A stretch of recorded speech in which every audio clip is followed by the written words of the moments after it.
All right, the Planning and Zoning Board meeting of November 9th, 2020. Sherry, would you call the roll? I don't have an extra. Oh, I'm sorry, I forgot mine.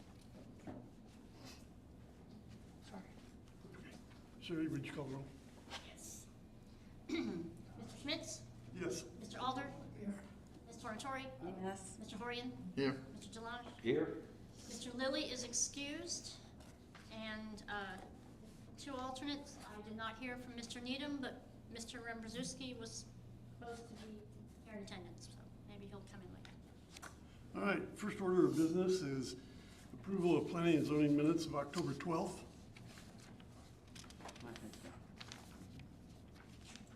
Has everybody been through them? Anybody want to make a motion? I'll make a motion to approve. Second. All in favor? Aye. There are no quasi-judicial hearing items today. So the first item of discussion is ordinance 2020-17, Planning and Zoning Reorganization. Has everybody had a chance to read that ordinance? Basically what it does is changes from a board of 7 to a board of 5. And the other main topic within it is that it makes alternates responsible to come to meetings the same as board members. And if they miss 3 times unexcused, then same treatment that a board member would have. I kind of lobbied for that because I felt that, well, first of all, when I was an alternate, I came to everything. But second of all, we go through a lot of things at meetings. The comprehensive plan, the land development, and all that stuff. New state laws, things that happen. So it seems to me if an alternate's going to have to step up here, he should be coming in and being about as educated as we are on those kind of topics. Agreed. So that's why I asked to have that provision put in. It probably won't go over big with some alternates, but.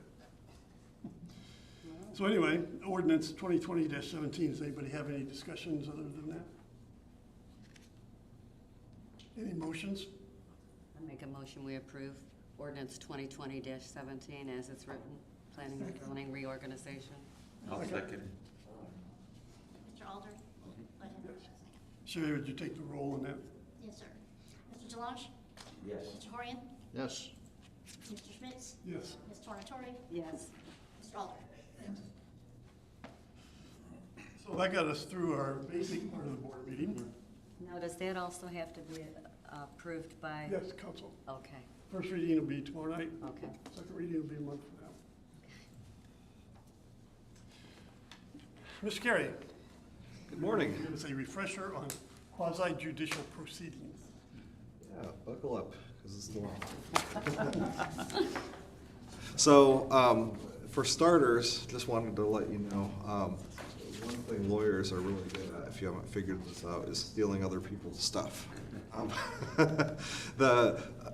When we do pleadings in court, we often look for successful pleadings that have proceeded and see what they did. And for this presentation, I've updated the one that Lonnie has given in the past.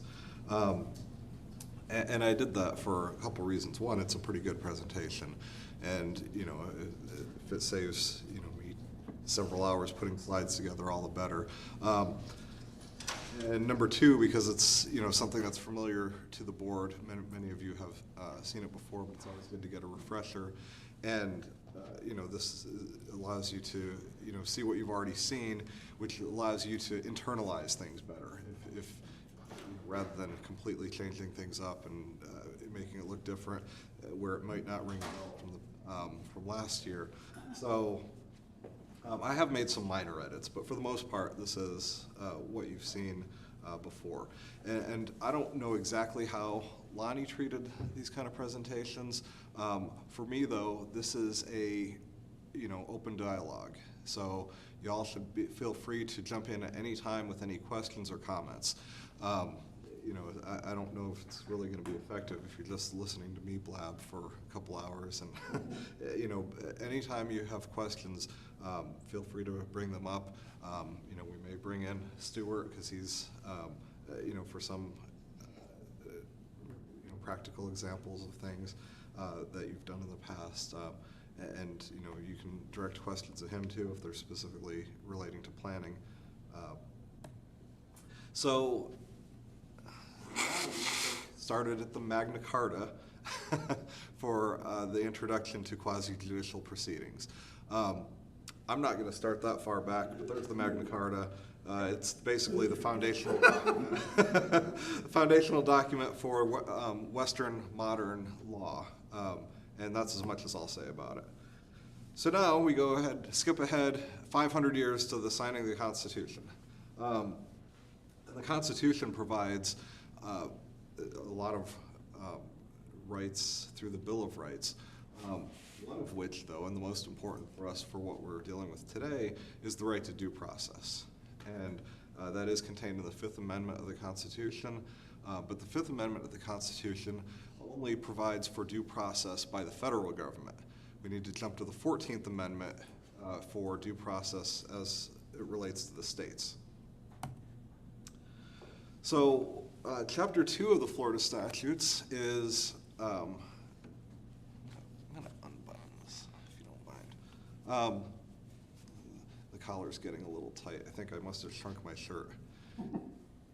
Either that or I'm moving. That's a good reason. So, Chapter 2 of the Florida Statutes provides that the English-British common law is the law of the state of Florida, interestingly. Now, how often does this come into play? Rarely ever. And the reason for that is because there really aren't all that many matters of common law that haven't been either codified in the Florida statutes or through case law in either the federal courts or the state courts. But this is still current law, that if there's anything that's in the British common law that hasn't been overturned by either statute or U.S. case law, then that's still the law. So we actually do, as a practical and realistic matter, have English common law as the foundation for our laws here in the state of Florida. So governmental powers. So let's talk a little bit about the federal system that we have.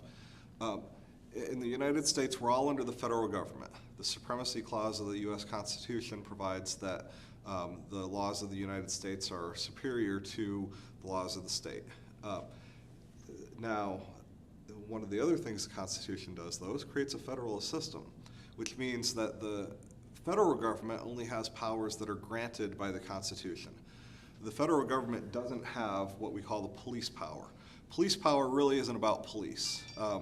If you hear the term police power, it doesn't have to do with arresting people necessarily, although that's part of the police power. Police power more broadly is the power to regulate for the health, safety, and welfare of the citizens. That's why, you know, just to bring current events into things, there's talk of a national mask mandate. I think, and I think you'll find this is going to be the case as we look forward, that's not constitutional. Why? The federal government doesn't have that power, because the federal government doesn't have police powers. The federal government has police powers over federal lands, so they could provide for a mask mandate on federal property, you know, in the federal courthouse, national parks, military bases, things like that. But just out here walking the streets of Daytona Beach shores, the police power belongs to the state of Florida, not the federal government. So, you know, as you hear things about national mask mandates, watch out when it comes out, because I'll bet you it's limited to federal lands because of this reason. And if it's not, it'll get litigated and they'll lose. So, you know, this is a long-standing, you know, since the 1700s principle of our government. So, at the state level, you do have the police power to protect health, safety, and general welfare, which is why if the state of Florida, through the legislature or the governor, were to institute a mask mandate, it would probably be constitutional, because the state does have the police power, and as long as they have a rational basis for the law, it's probably going to be upheld. We also have power of eminent domain. This is, again, in the Fifth Amendment of the Constitution, but it's also in the state constitution. Do any of you know the difference between the eminent domain clause in the federal versus state constitutions? the federal Constitution requires just compensation if the government takes your land. So they're allowed to take your land for a public use, right? So if the federal government says we want to take, acres and acres of private property in Daytona Beach shores to build a military base, they could do that. Now they have to provide just compensation.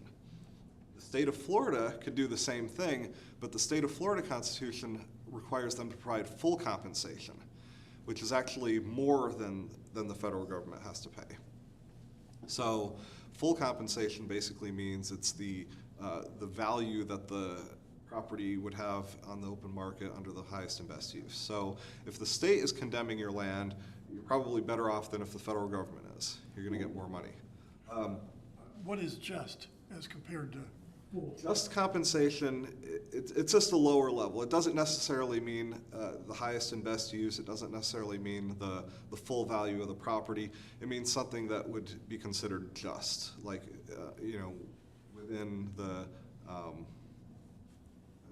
I don't really know how to explain it any better than that. For one thing, I've never done a federal takings, because I'm not a federal lawyer, obviously. But it's not what we would call the full value in accordance with the state constitution.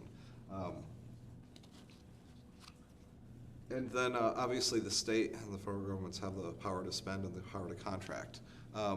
As we talk about contract, and this is just a minor point that really doesn't come up in the rest of the presentation, but both the state and the federal government have provisions in Article 1, Section 10 of their constitutions that provide that the government can't abridge the right to contract. So you'll sometimes see cases where the government makes a law or a regulation that affects a contract that's already been signed, and the courts will strike that down because you can't, abridge the right of people to contract. That is somewhat limited. There are exceptions to that, as you might imagine, but in general, when a state makes a law, or the federal government, that affects contracts, it can only affect contracts that come after the law is signed, not affecting the ones before. Again, in general, there are some exceptions that aren't really important. So when we're talking about state government now, this is what we talked about earlier, police power. The state of Florida, like all 50 states, have a police power. So do local governments. One of the things that's changed over the last 100 years is the nature of local government police power with the home rule provisions. In the past, they had what's called Dillon's Rule. And Dillon's Rule basically meant that a city could only do things that were explicitly authorized by the state.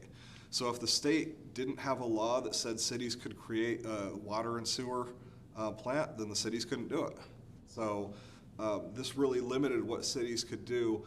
That was overturned nearly 100 years ago by the home rule powers, which means basically cities can do whatever governmental functions that they need to do for the health, safety, and welfare of its citizens, unless it's contrary to Florida law.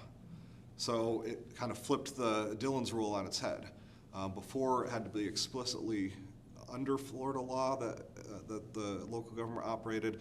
Now local governments can do more or less whatever they want, unless Florida law says you can't do this. Now, one of the things Florida law says you can't do as a local government is you can't really tax unless, and that's the broad rule, unless it's specifically allowed by statute. So obviously the ad valorem taxes are specifically allowed. And that's where the local governments get most of their money to spend. Those are the trim notices you get. You've probably gotten one just recently from the city, or you will soon, or from the property appraiser, I should say, or the tax collector. Which one sends it out? Property appraiser? Okay. And where the city council sets the ad valorem rate, and then they come and assess your property and tell you how much you owe. That's the ad valorem tax. That's specifically allowed by law, so they can do it. Cities are allowed to tax in a few other areas. I think there's like 7 or 8 ways the city can tax. Pretty limited. That being said, cities can charge fees. So anybody want to give a shot at what the difference between a tax and a fee is? There is a difference, and it's an important difference. It's a really important difference for local governments. That made it all the way to the Supreme Court with the Obamacare situation, right? Between a tax and a fee. Right. Yeah, to us, but we're more worried about what it means in terms of Florida law, because that's what tells us what we're allowed to do as a local government if we're charging taxes or fees. And the big difference is that a fee is voluntary, and you're paying for the service that you're asking to be done. So if you want a building permit, you have to pay a fee. What's important for local governments is that fee has to be justified for, this is how much it's going to cost for us to process your building fee or building permit and no more. So the local government every year has a resolution that they put how much the fees are going to cost, because they're calculating it based on the hours it takes the staff to do it, and if there are any actual costs involved beyond staff time, and you have to be able to justify pretty much to the dollar, this is why it costs this much for this fee. A tax is a general tax on whatever they're taxing that bears no relation to what service you're getting.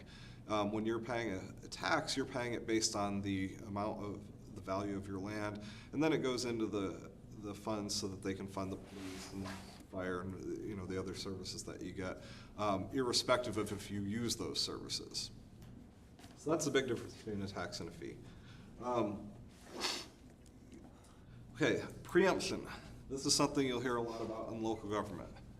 A preemption is specifically allowed by the state constitution. So when I said earlier about the Home Rule Authority, the Home Rule Authority is limited. The state government can pass laws that says local governments cannot regulate this and that. And some of these are kind of controversial. You may remember, I think 2 sessions ago, they passed a preemption bill that would have banned local governments from banning plastic straws, single-use plastic straws.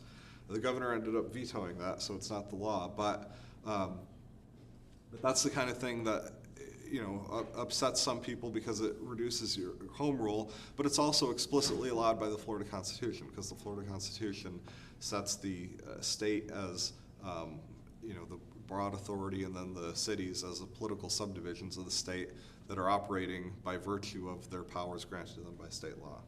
So even though there's a broad home rule power, it's not unlimited. Initiatives and referenda, local governments, you may sometimes see that we're going to be doing a charter review over the course of the next year to change the city charter. That has to be done by referenda.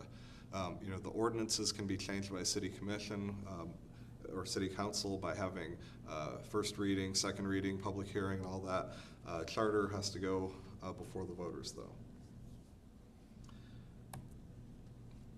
All right, so there's some constitutional principles that we should talk about briefly.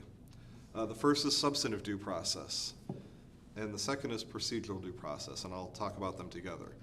The Constitution only has a due process clause. The Constitution doesn't break it out into substantive versus procedural. For a while, due process was considered to be procedural due process. Substantive due process was kind of something that was invented by the courts, whether it's an activist principle or not, I'll leave for you to decide, but where courts basically started to say due process not only involves procedural rules, like you have to have the right to be heard, the right to cross-examine witnesses, those kind of procedural due process items, but also substantive due process. And this is how the courts allow the federal government to regulate some things that may not seem like due process at all. So when you're talking about, for example, decisions for rights to take contraception, that's under procedural due process. It really doesn't sound like due process, but the courts kind of invented the concept of substantive due process to allow them to find those kind of rights. Equal protection is another one, which basically means that everyone has to be treated the same by the laws regardless of your race, sex, etc. First Amendment. Do you all know what the 5 things that are protected by the First Amendment are? Yes, that question of Amy Barrett. Yeah, she stumbled over it. And you know what? In my prior life, before a few years ago, I worked for the state court system. And when they were training new judges, they would have little clickers where they could choose, what answer. So they'd bring up different questions. And what do you guys think about this? And everyone would say A, B, C, or D. And so they had the 5 rights protected under the First Amendment on the screen because it was multiple choice, and still a quarter of the judges in the state got it wrong, when I saw the presentation. So this is a matter that anyone who's a judge should probably know, but yeah, obviously the First Amendment protects, your right to assemble, your right to speech, free exercise of religion, petition the government for redress of grievances, and did I say free exercise already? Okay. Whatever the 5th one is. See, I pulled Barrett. That's just like Amy. So let's move on to zoning in that in that light. So back in the 1920s, there was a famous case, probably the most famous case in all of land use law in the United States history, called City of Euclid. You're probably familiar with that, right? A little bit. So when you hear the term Euclidean zoning, which is what the vast majority of jurisdictions in the United States use, that comes from this decision. That's what the Euclidean is, and Euclidean zoning is the city of Euclid. It's a city in northeast Ohio, probably about 20 miles northeast of Cleveland, on Lake Erie. A very old inner ring suburb type city. And they had come up with this system where they basically decided we're going to have different zones of land that were going to be used for different purposes. Practical reason being, so you didn't have a factory right next to a neighborhood of houses. So you didn't have a garbage dump, right next to a bunch of commercial restaurants, that sort of thing. And this was challenged by the courts, under the theory that, the government doesn't have the authority to tell me what I can do with my land. Well, the Supreme Court decided otherwise, and thus land use planning was born. Not to say it didn't exist before that, but this really gave justification for cities to do this, and almost every city in the country has some sort of a zoning.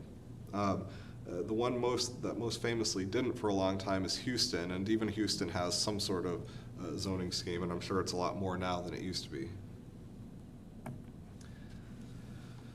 So under the Euclidean zoning system, you're basically regulating uses, and you're going to have some uses that are used by right or used by special or conditional use. And a use by right is basically the zoning code will come right out and say, in this zoning category, you can do this, pharmacy, grocery store, blah, blah, blah, and it lists a whole bunch of things. And then it may say for conditional or special uses, you can do this, this, or this. And maybe a marijuana dispensary is a conditional use or a special use. Maybe fortune telling is. It's up to the local authority what they want to do. And that, if it's a special or conditional use, will come before you because the person who wants to open that kind of business has to request from the city the right to do that business in that zoning district. So if it's a use by right, city staff will just issue the permit because it's their right to do it under that zoning. If it's a use by permit, that's what you guys see from time to time. You have anything you want to add to that, Stuart? I think you're doing good. Well, I wanted to go over here and grab my drink.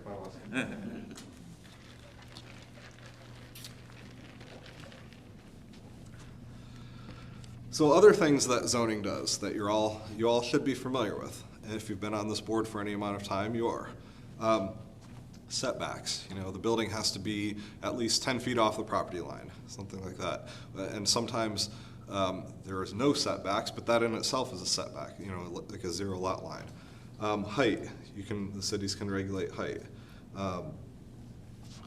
They can require buffers. So, you know, if you have a parking lot, they could have a provision in the zoning code that says you have to have, you know, X height and X type of buffers, which can be trees, bushes, that sorts of thing. They can require off-street parking if you don't have enough parking on your lot. And this comes into play for some businesses where you know, they want to open a business that requires X number of spaces according to the code, but they don't have that many spaces, so they can lease off-site parking if it's required by the code.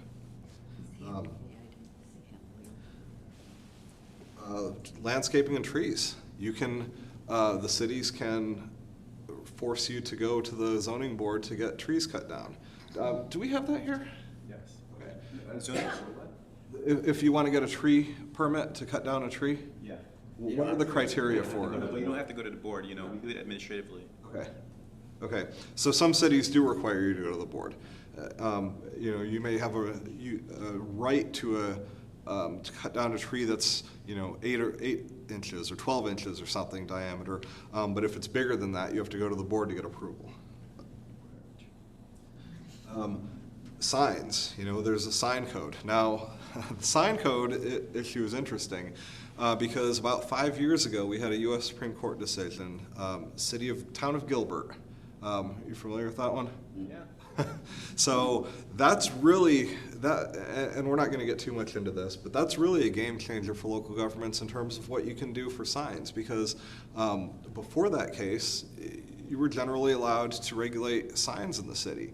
Once that case came out, it really handcuffs what local governments can do regulating signs. And, you know, you hear the term sometimes, or the phrase, bad facts make bad law.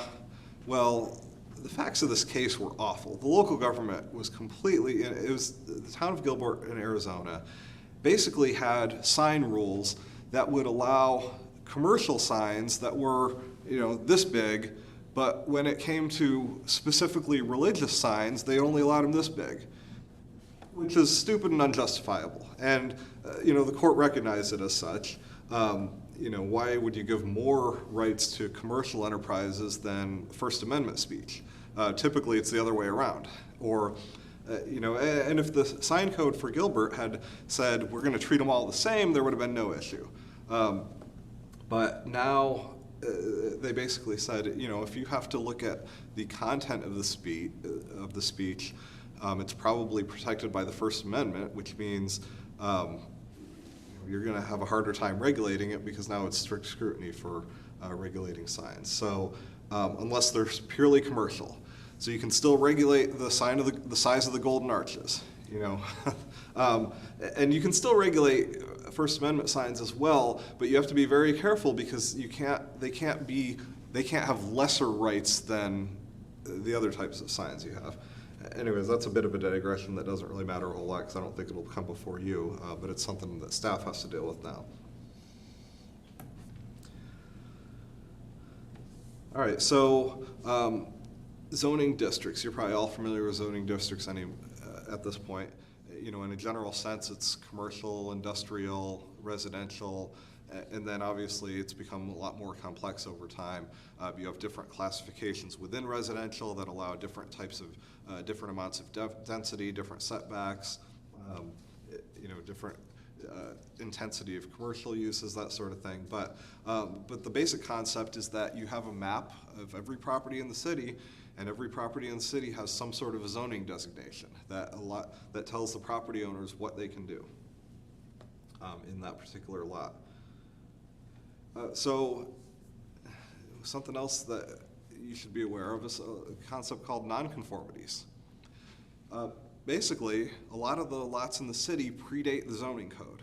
And so you'll hear the term, you know, this lot is grandfathered in even though it's non-conforming lot. So the city has rules that a residential lot has to be at least, 50 by 100 or whatever it is.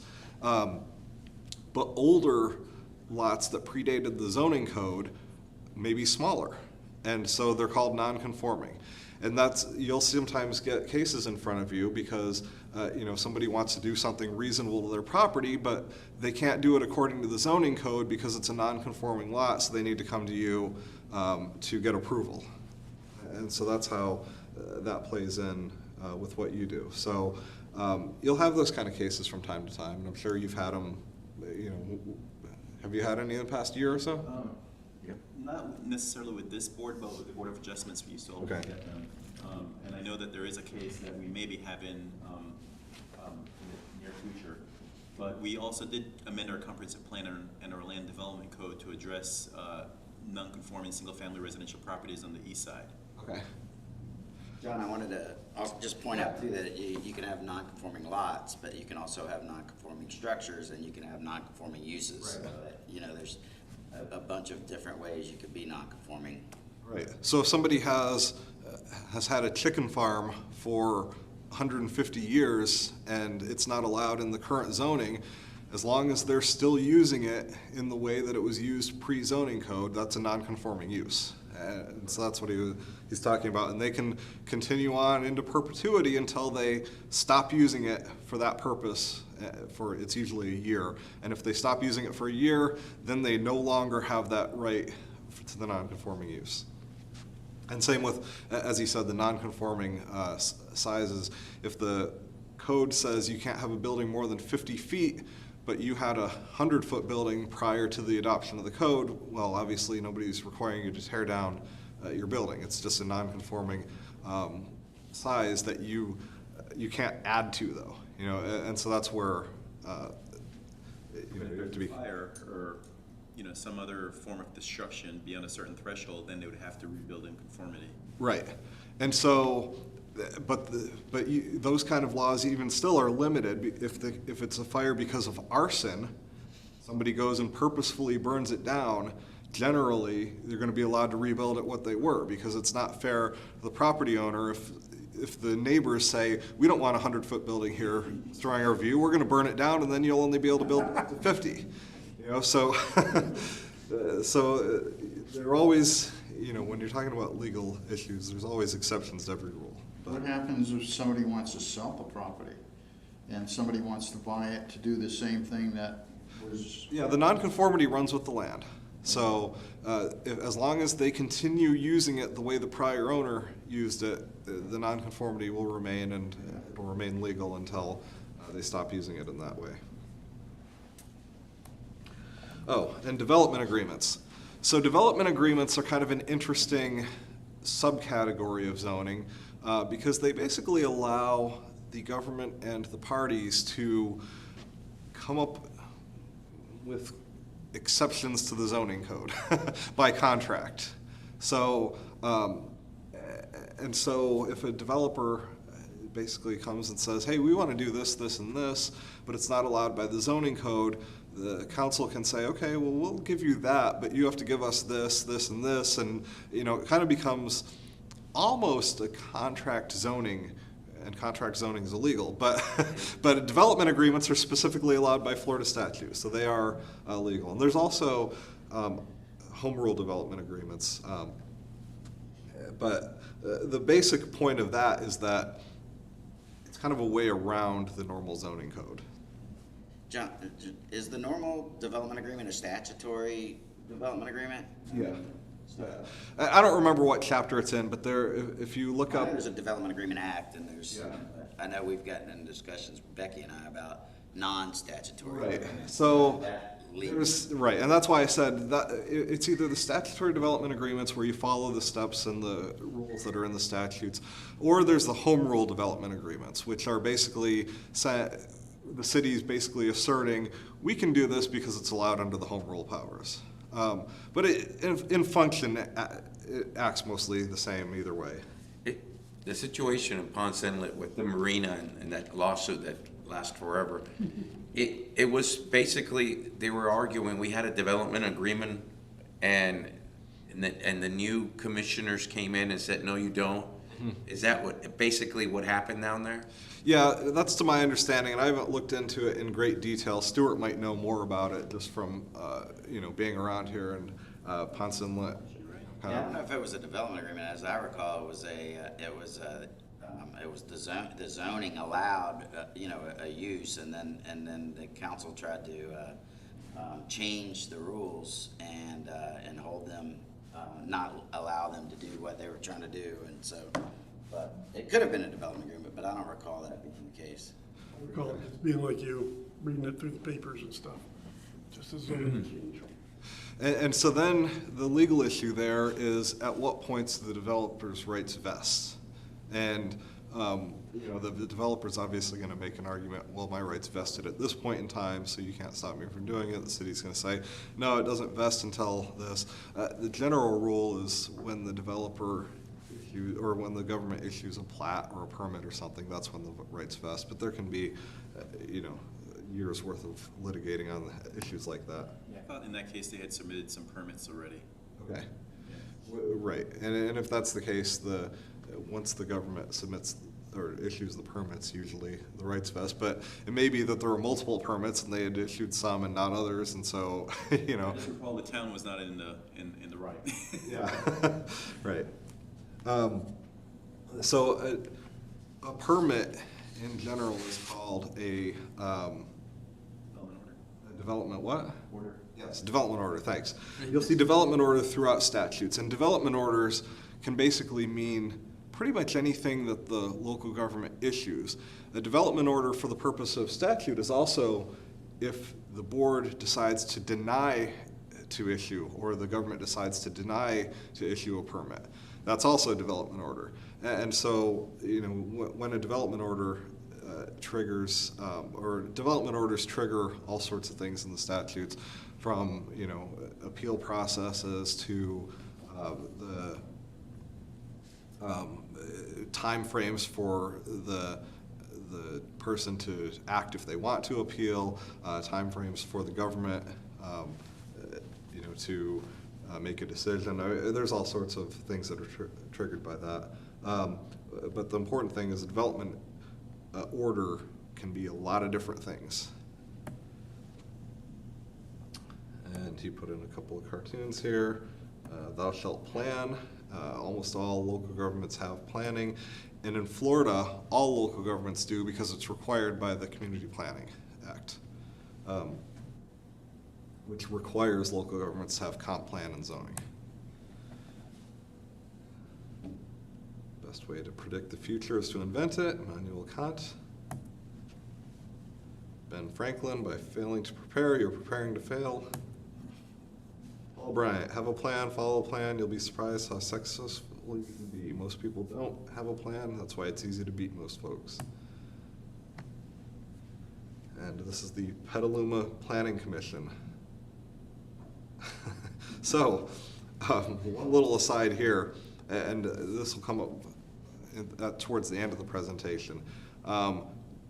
Just as a quick aside, don't sign petitions. You're on the board, you're not activists. So don't sign petitions. You're not a community activist anymore if you ever were.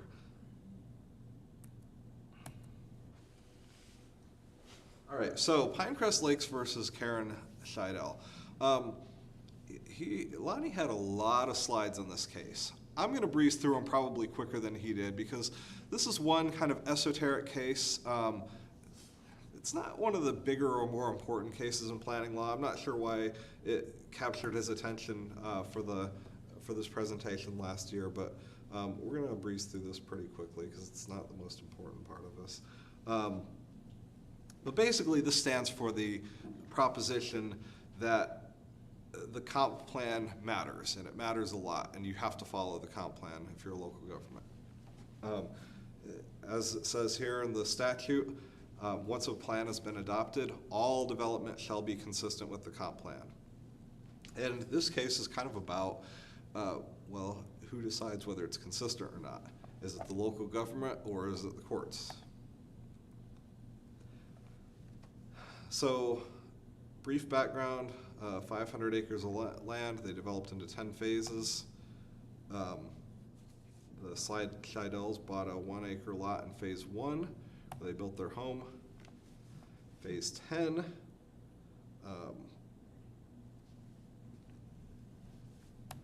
was where the new development was.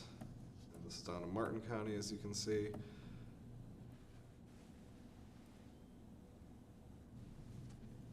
So phase 1 was residential estate, which means 2 dwellings per acre. Those are big lots, right? Single-family detached homes, so they're probably expensive, big lots. Phases 2 through 9 were also large lot single homes, so you can kind of see this is what the homes looked like in that neighborhood, so they're bigger places. Now phase 10 was for medium density, which is maximum of 8 units per acre. So a big difference between 2 units per acre and 8 units per acre. So much smaller lots, more dense. And so you can see here, this is the Scheidel's lot, the green area. This was phase 10 adjacent to it, or nearly adjacent to it.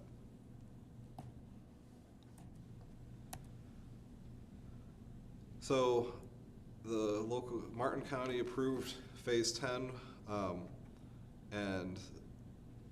or had previously approved phase 10 for 29 single family lots.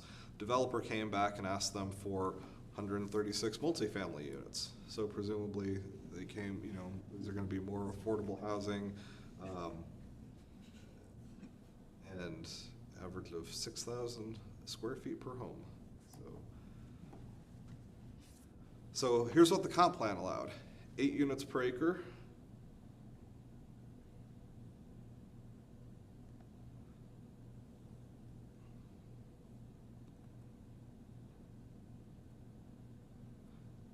So here's what the comp plan says. And this is the crux of the issue right here for this case. Structures immediately adjacent, any new structures must be comparable to and compatible with those already built. So if you remember the map, phase 10 was adjacent to phase 1, which were the large lots, large houses, and they wanted to build apartments adjacent to those. And they didn't create a buffer. So the developer could have made this whole case go away if they had just put a buffer in between, but they didn't. They wanted to do it the way they had been approved, and to their credit, they were approved by Martin County to do this. So they didn't necessarily do anything wrong, but you can see an aerial here. These are the 5 big apartment buildings and the houses that were adjacent to them. And this was, I don't know if this is the Slidell's house, but it's, I assume it was because it probably came from the courthouses. That became what they were looking out of their backyard. Presumably not what they had signed up for when they bought the lot. So they filed suit. The plaintiffs requested a de novo trial. Do you know what de novo means in Latin? It means basically, the translation is essentially of new. And that means basically the court is looking at it from a legal standpoint without giving any deference to the local government.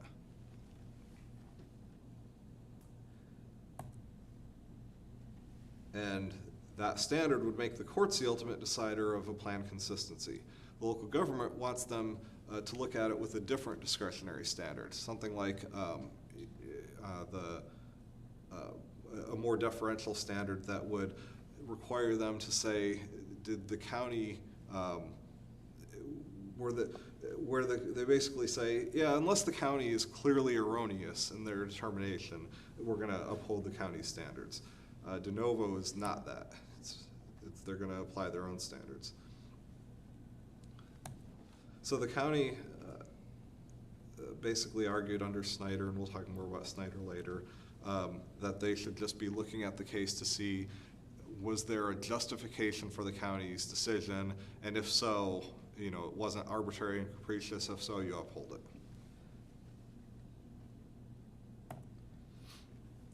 it. So Snyder, which is kind of the seminal case for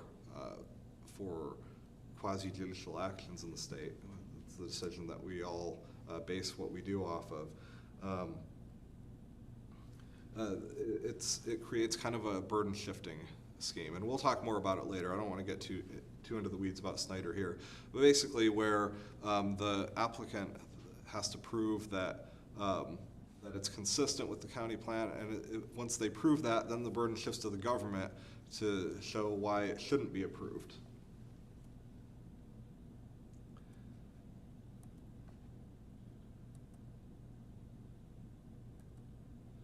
And the standard under Snyder is competent substantial evidence. Basically means if there's evidence and the evidence supports the decision, then we're going to uphold the local government.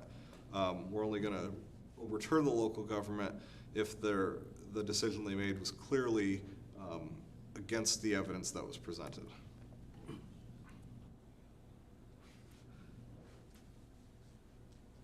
Now, the issue in this case is, are we under Snyder for comp plan conformity, or are we not? And if not, then that means they get a de novo hearing, and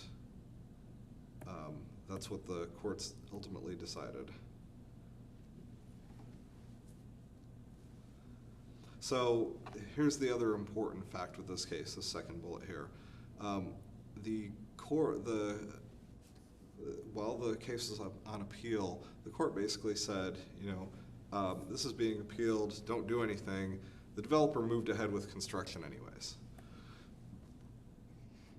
And that was probably not a good idea on their part.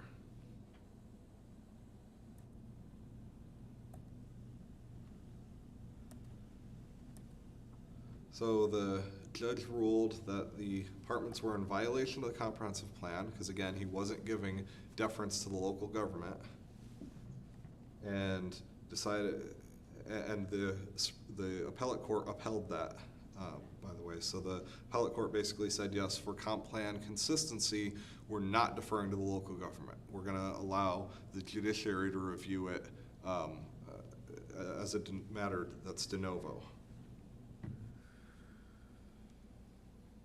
So then, what do you do about the buildings? They were already occupied. They had people living in them because the developer had moved ahead while the case was pending. And the plaintiffs demanded removal of the buildings. The defendants offered to construct a buffer, which is a little too late at that point.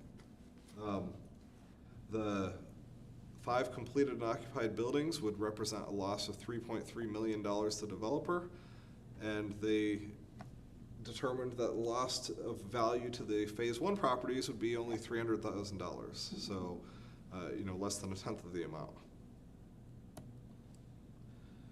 Well, the judge ordered the destruction of the buildings. So, and that's why I think this case is so interesting, is because that's kind of a very drastic measure for the judge to take, right? I mean, usually when matters are decided by the court, you may have to fork over some money to the people who are impacted. But the judge basically decided that these new buildings were inconsistent with the comp plan, therefore they shouldn't be there. And that was appealed to the 4th DCA, and then, as often happens, the Homeowners Association settled for $400,000. But Scheidel, who's the plaintiff in this case, didn't want to settle. She didn't want the money. They wanted the apartments gone, and the DCA upheld that decision and ordered the buildings to be taken down. Exactly. And so, so the court reasons that courts must determine plan consistency. And I think the policy reason behind this, and the decision really didn't get into policy reason, though, is because you don't necessarily want to give deference to the same body that approved the determination that it was consistent if their determination is wrong. Because the local government is basically going to say, yes, it's consistent, we already decided that. And do you give deference to that opinion or not? If you do, it basically means that the local governments are in charge of interpreting their own comp plan, and whatever they decide is going to be right.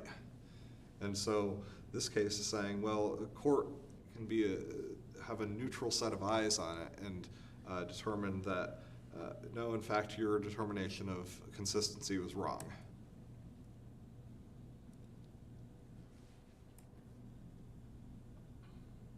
And that's kind of what this slide is saying.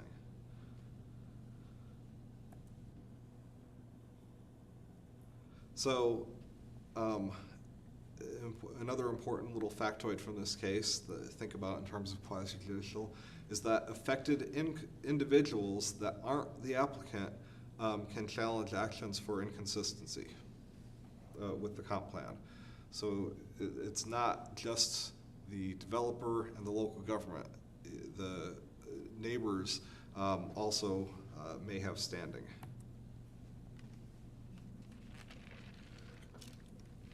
So here's kind of a visualization of the buffer concept that I had shown earlier. This is kind of how they, the border between phase 1 and phase 10 had 1 unit per acre and then immediately had 6 point whatever acres. If they would have included a buffer by having maybe the first row between phase 1 and phase 10 as the same density, and then made it more dense on the back end side of phase 10, they could have avoided all this. Because there's no right under the comp plan for the phase 10 properties that would be in this buffer area to not be adjacent to higher density. It's only between the 2 different phases that the comp plan required them to be the same. So this is how the developer could have arranged things to be compliant, but they didn't do that. And so the bottom line here on the picture that you're going to see is, oh, we're not quite there yet. Sheet 1.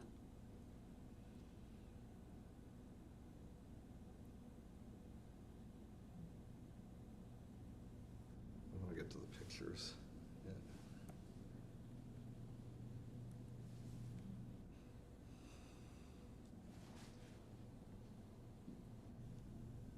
All right, so the pictures are ways back. I thought they were going to be sooner. So the bottom line is that the demolishing had a much bigger economic cost than settling the case would have. And you can see that here. The Slidells would have settled for $300,000, but the developer didn't want to do that, and they ended up paying the price for it.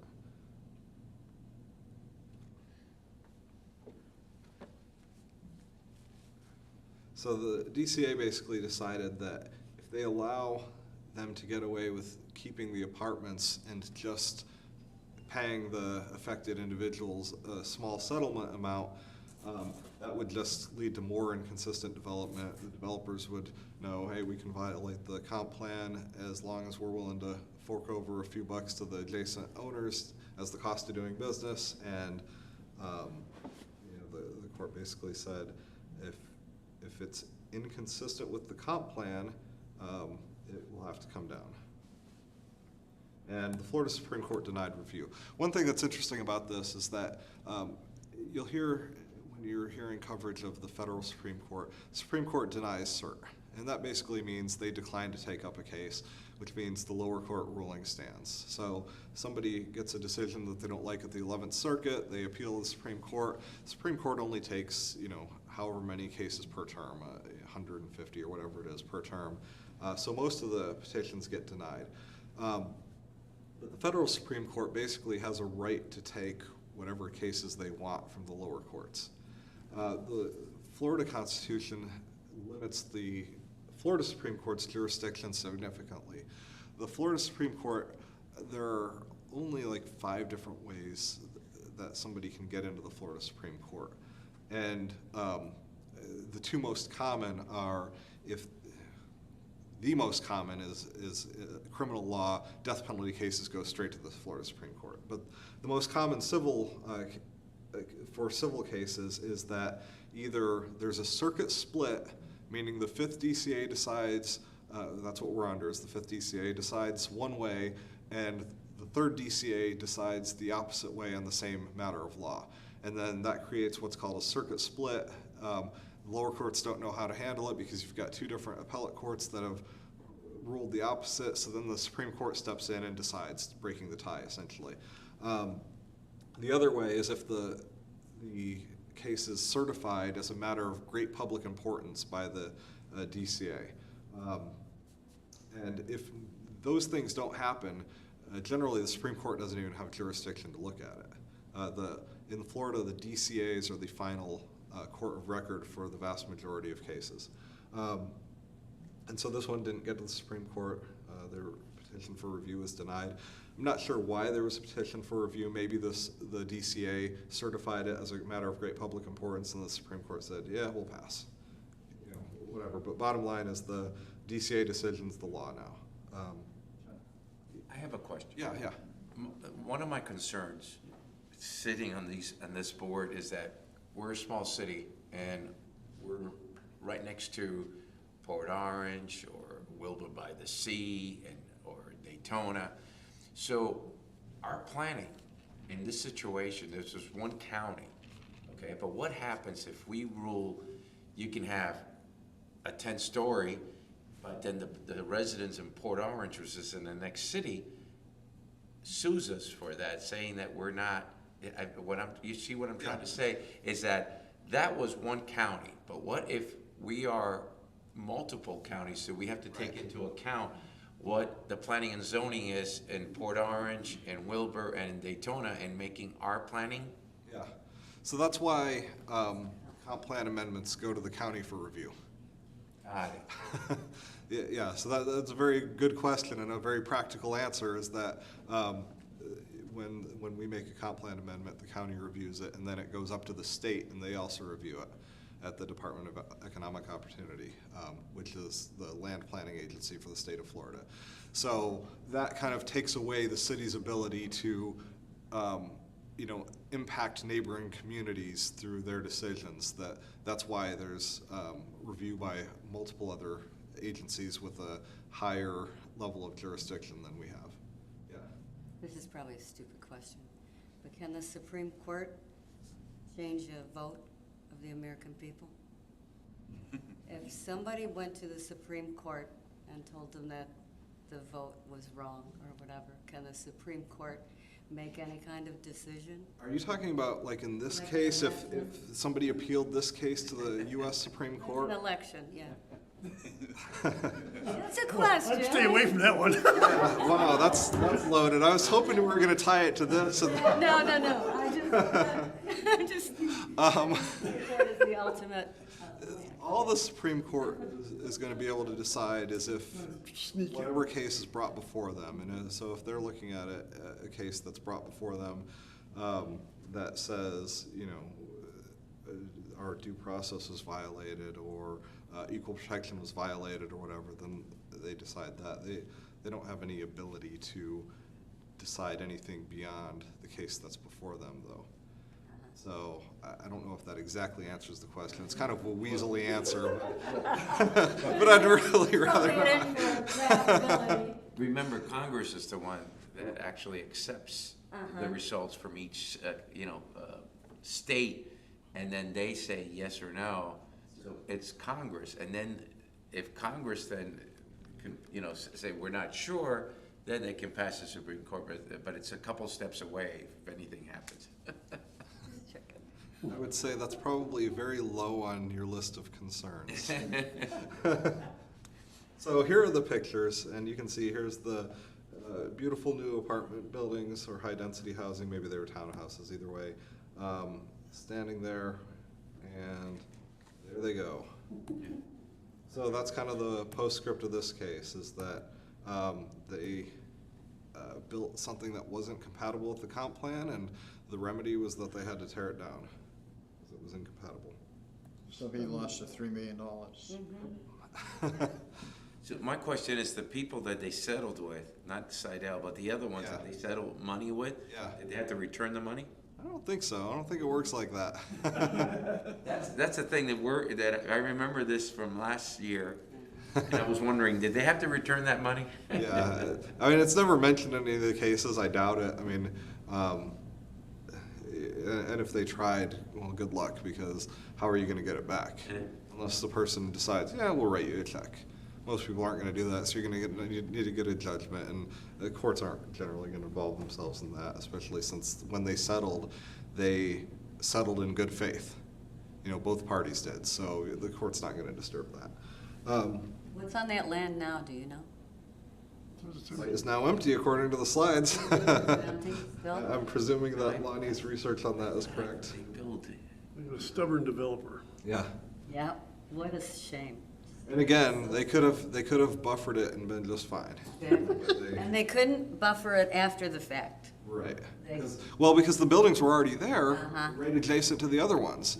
You can't, I mean, the big apartment buildings, you can't just pick them up and move them back, you know, a couple 100 yards and plop them down somewhere else. So, and the last point I think is a little notable. No suit was filed against Martin County for damages. You know, the developer's the builder, they're the ones taking on the responsibility and the burden. And, you know, Martin County's not, even if their decision of compatibility was ultimately wrong, they're not gonna be liable. You know, the developer's the one that's building, they're the one creating the nuisance. Yeah, There's they- no mention though, you know, in all of this about the people that were already living in those apartments. What happens? They have lost Gotta move out. And presumably, that's probably part of the court decision, is that the court probably said you've got to give them some rental assistance to help them move. You know, and maybe the court decided on a specific amount, $1,000 per family or 2,000 or whatever to pay moving fees. But yeah, they're gonna have to move and find somewhere else to live. Yeah, nobody wins. I mean, in a case like this. Idell one. them all. Yeah, Slidell one, I guess. So, as a result of this case, the legislature amended Chapter 163 to allow special masters to hear consistency challenges. So we have a special master and a special magistrate kind of used interchangeably in Florida law, and we have one in the Daytona Beach Shores who mostly decides code enforcement cases. But I presume that our ordinance would allow them to decide comp plan consistency as well. It does. Oh. I don't think so. Well, it could if we wanted to, but, and, So if I may ask Stuart, Yeah. so in the case that I was referencing, you know, the one that's 8 units, that, you know, the empty lot, that we had the people from Port Orange complaining about, that it's higher. County people, yeah. So did you, you passed it by the county before you presented it to us, or is that a step that goes after we approve that? So typically, there's two things here. The statute requires county review for comp plan amendments, but the county of Volusia also has, as a charter county, also has something called the Volusia Growth Management Commission, which requires us to send our comprehensive plan amendments to not just the county, but all the cities and adjacent jurisdictions here in Volusia County. So typically what we do is, and that is unique to Volusia, by the way. Most other counties don't do that, as far as I know, but anyway. so typically what we do in processing comp plan amendments is we bring it to the board first, and then we take it to the city council, you know, because obviously we have to have support from the city, and then we would transmit it to VGMC and to the Department of Economic Opportunity, which has the land use planning agency for the entire state of Florida, and other state agencies or whatever have you. So that's just the transmittal stage. After the state and after other review agencies and the VGMC approves it, then we bring it back to the city council for formal adoption. So that's the stage we're in now? No, it's, so actually, yeah, so we're actually, what stage are we in right now? Because I think you already had it brought back to okay, the state. yes, I'm sorry. This property has been through a lot of different hoops or whatever, different stages. So the stage we're at right now is that the Planning and Zoning Board approved or recommended approval of the most recent comprehensive plan amendment, which was to include the single-family usage or development on the property as well. So now that's going to City Council for first reading tomorrow night. Right, and then it'll get sent to the county, the other cities in the county, to the state. And so that's why it's usually several months in between first reading and second reading for comp plan amendments. For most ordinances, it's the next meeting. You know, so you'll have first reading one meeting, the second reading the next meeting, and then it's law. comp plan amendments, you know, you'll have the first reading, and then several months later, it'll pop back up for second reading, and that's why it has to go through all those other agencies. Which also, you know, again, addresses your question of, well, what happens if what we do affects the other cities? Well, that's why you go through that process. And actually, just a point of clarification, the Atlantic Avenue Estates is a project that you just recently heard about, I think maybe a month and a half ago. Just a point of clarification, it's not a comprehensive plan amendment, it's a development agreement. So that one doesn't have to go to the county. So I stand corrected, I apologize. It doesn't have to go to the county nor the state, it's a development agreement. We did have a comp plan recently amendment, though. What was that? What property was that for? That one was for single-family properties. It was based on a last year's application, special exception application that was turned down, and it concerned single-family properties, the expansion of non-conforming single-family properties on B-side. But the Atlantic Avenues Estate property that you just brought up, it's actually through a development agreement. Their comprehensive plan amendment got denied. Well, it actually just got withdrawn in January of this year. I'm sorry, that property has been through a lot, so it's hard to keep track sometimes. Yeah. So we really got to have our ears over as far as, is this an agreement or is this part of the plan? Yeah, In so my mind, I'm going to really have that in, you know. yeah, so typically whenever we bring it to you, to the board, or to the council, you know, there's a thorough analysis, you know, that explains all of that. And development agreements also have to be consistent with the comprehensive plan. I mean, that's a Florida statute, and I think John, Attorney Carey mentioned it earlier as well. You know, any and everything that we do as a local government, you know, has to be consistent with the comp plan, and I think that's what one of the things that the Scheidel case is showing, but it also has to be consistent with state statutes and federal law if applicable as well. Right. So when I told you earlier, development agreements are a way to get around zoning restrictions. They don't have to be consistent with the zoning necessarily. They do absolutely have to be consistent with the comp plan, though. You know, it's kind of like the comp plan's up here and zoning's down here. Zoning has to any zoning restrictions have to be consistent with the comp plan, but as long as what they're looking for in the development agreement is consistent with the comp plan, it can be somewhat inconsistent with zoning. And that's kind of one of the points of the development agreement. It's also one of the points with the PUD. The PUD is the planned unit development. And if a developer wants to do something that's not allowed by normal zoning, they can bring you a PUD application. And that allows a negotiation between the city and the developer as well to get around some zoning restrictions. But that also has to be comprehensive or consistent with the comprehensive plan. So zoning can be fudged somewhat in certain cases legally. You know, I'm not saying there's anything nefarious about it, but you know, you can get around zoning requirements sometimes. You can't really ever get around comp plan requirements, and that's kind of the point of this case. If these apartments had been inconsistent with the zoning, I can tell you almost for sure that the court wouldn't have ordered them to come down. There would have been some other remedy that would have not been nearly as drastic. But because it's the comp plan, you know, the comp plan's like the land use Bible, so to say. You know, I mean, it's absolute and infallible. So I don't know why there's I thought about taking it out, and then I was like, well, you know what? That's so random. Who knows? That was Lonnie's cat. Yeah. We need to punch.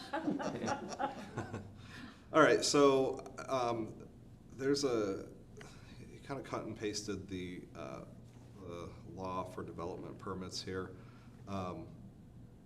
and highlighted in yellow sub 2, which is when a municipality denies an application for development permit, you have to give written notice to the applicant and cite to the rule, ordinance, statute, or other legal authority for denial of a permit, which I think is his way of highlighting that anytime that you deny a permit, there has to be some law, rule, ordinance that justifies it.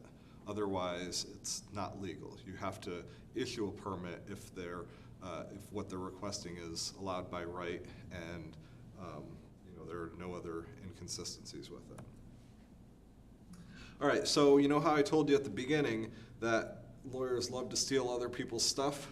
Well, so what you're saying here now is a second level theft, because Lonnie stole Susan's slides, and now I'm stealing Lonnie's stealing of Susan's slides. So, so We generally refer to that as R&D, yeah, there you go. rip off and duplicate.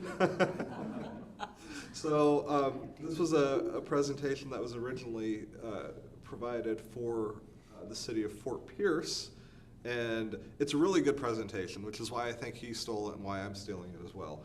Even though it's a little bit specific to Fort Pierce in parts, the concepts are really well laid out. And so this kind of opens the part of the presentation that's specific to the distinction between legislative and quasi-judicial hearings. And there's a lot of important distinctions between those two that this lays out. The first is that for quasi-judicial decisions, there are different standards of review and burdens of proof. Essentially, somebody who has an application that's a quasi-judicial, where you're meeting in your capacity as a quasi-judicial agency, has a lot more rights than somebody who's bringing a proposal to you that's just in your legislative capacity. And there's also a lot more burden on you as a quasi-judicial official in what you can say, what you can do, compared to legislative. The bottom line that you'll hear is any decision that you make in your quasi-judicial capacity has to be supported by substantial competent evidence. And some of the courts sometimes say competent substantial evidence. Whichever way you say it, it's the same concept. Basically, if you make a decision, there has to be support for it on the record. Doesn't mean that different people on your board can disagree about,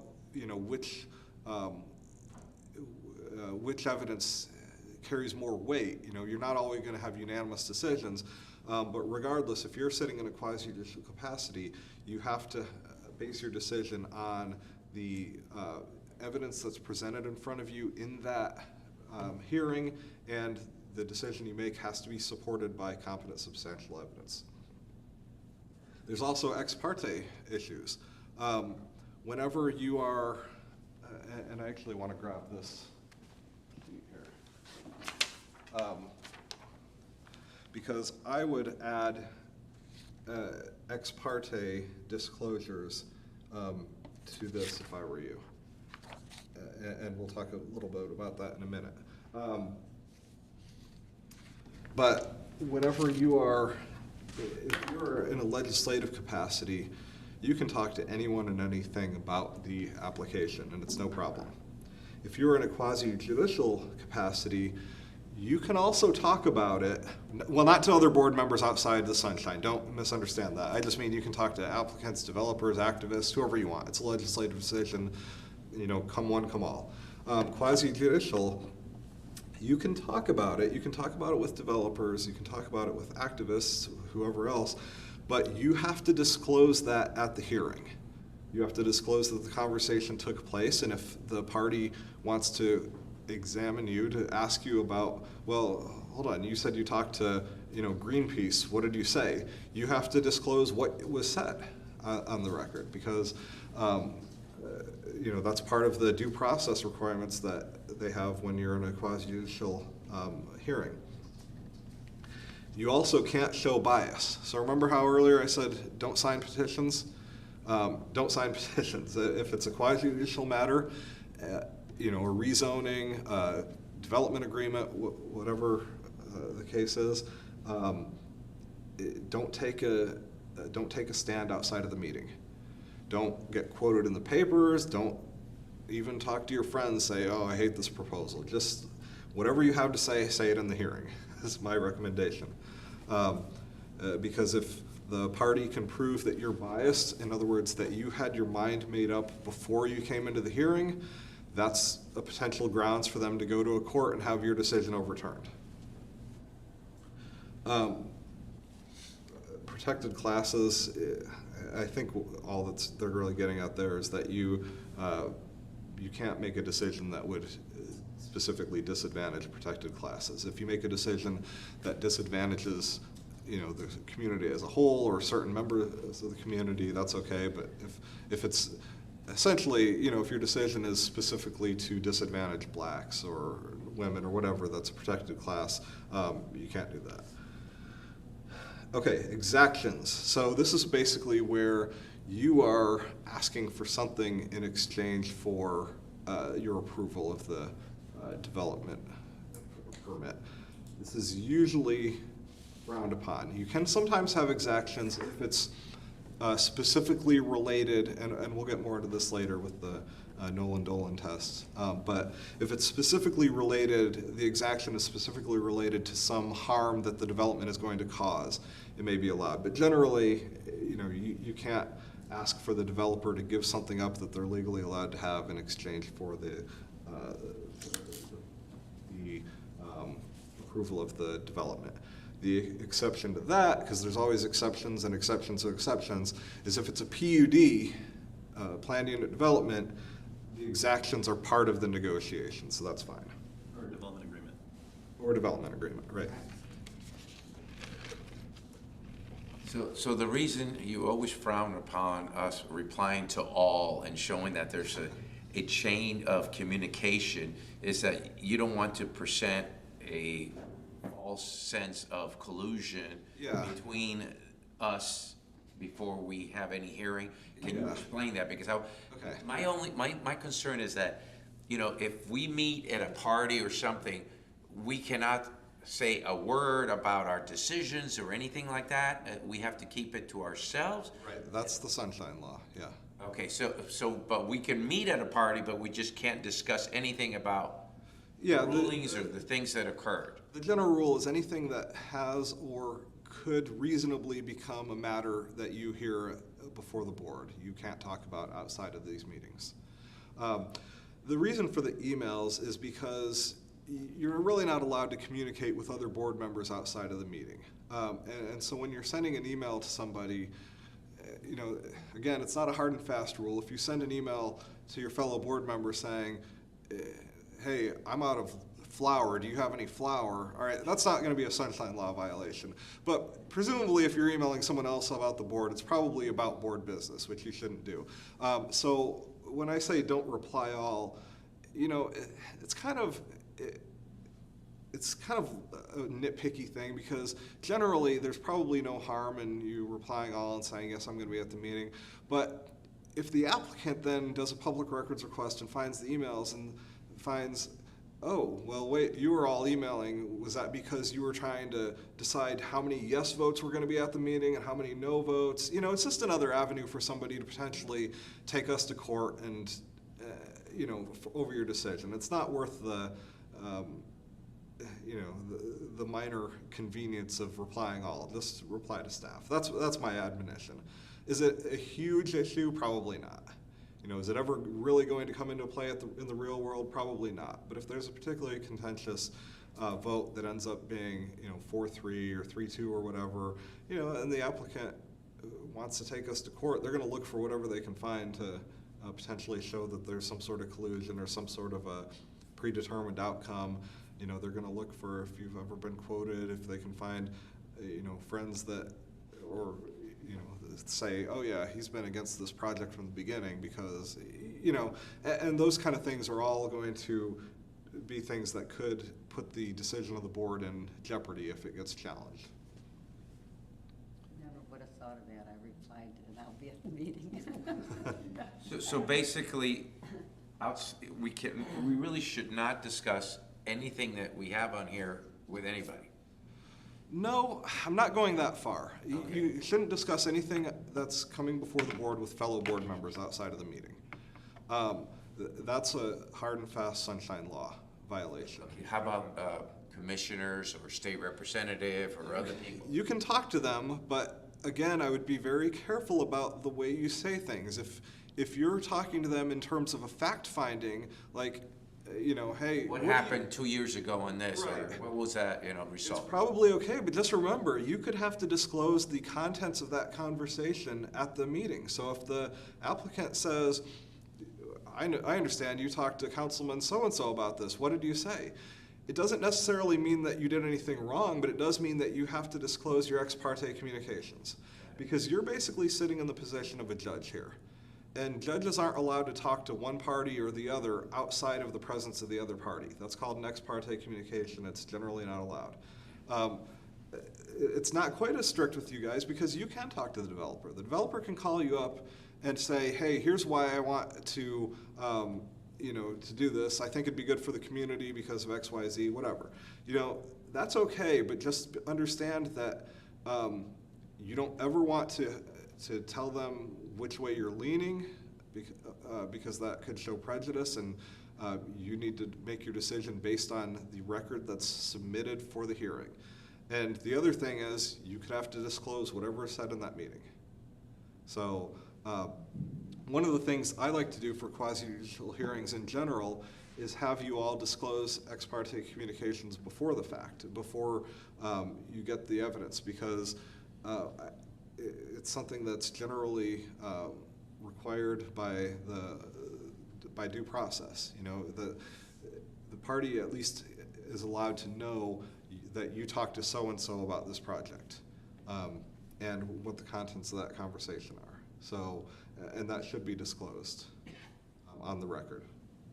So, again, you can talk to the developer, but you shouldn't say, well, I'm never going to vote for this project because I don't want this ugly condo behind my, blocking my view. You start saying stuff like that, and that's going to be a pretty easy case for them to come into court and say, the board was prejudiced. They didn't make their decision based on competent, substantial evidence, but they were against this from the beginning, and we want the decision overturned. So yeah, that's why you've got to think about, are you wearing a quasi-judicial hat or a legislative hat here? And it's probably more of a concern for the council members because they're elected. So they've got a real fine line to walk between, hey, here's what I'm campaigning on and here's my stance on the issues, but also, well, I can't really say because that's going to come before us in a hearing next month. You guys aren't really campaigning, so you shouldn't really have as much of a problem, hopefully, keeping your thoughts to yourself until the hearing.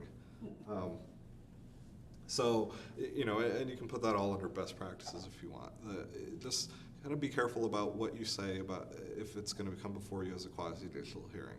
Yeah. Well, we could call you. Yeah, absolutely. Ask you And to clarify something that we didn't understand. You can call the building official, the planning director, the city manager. You can call staff anytime you want.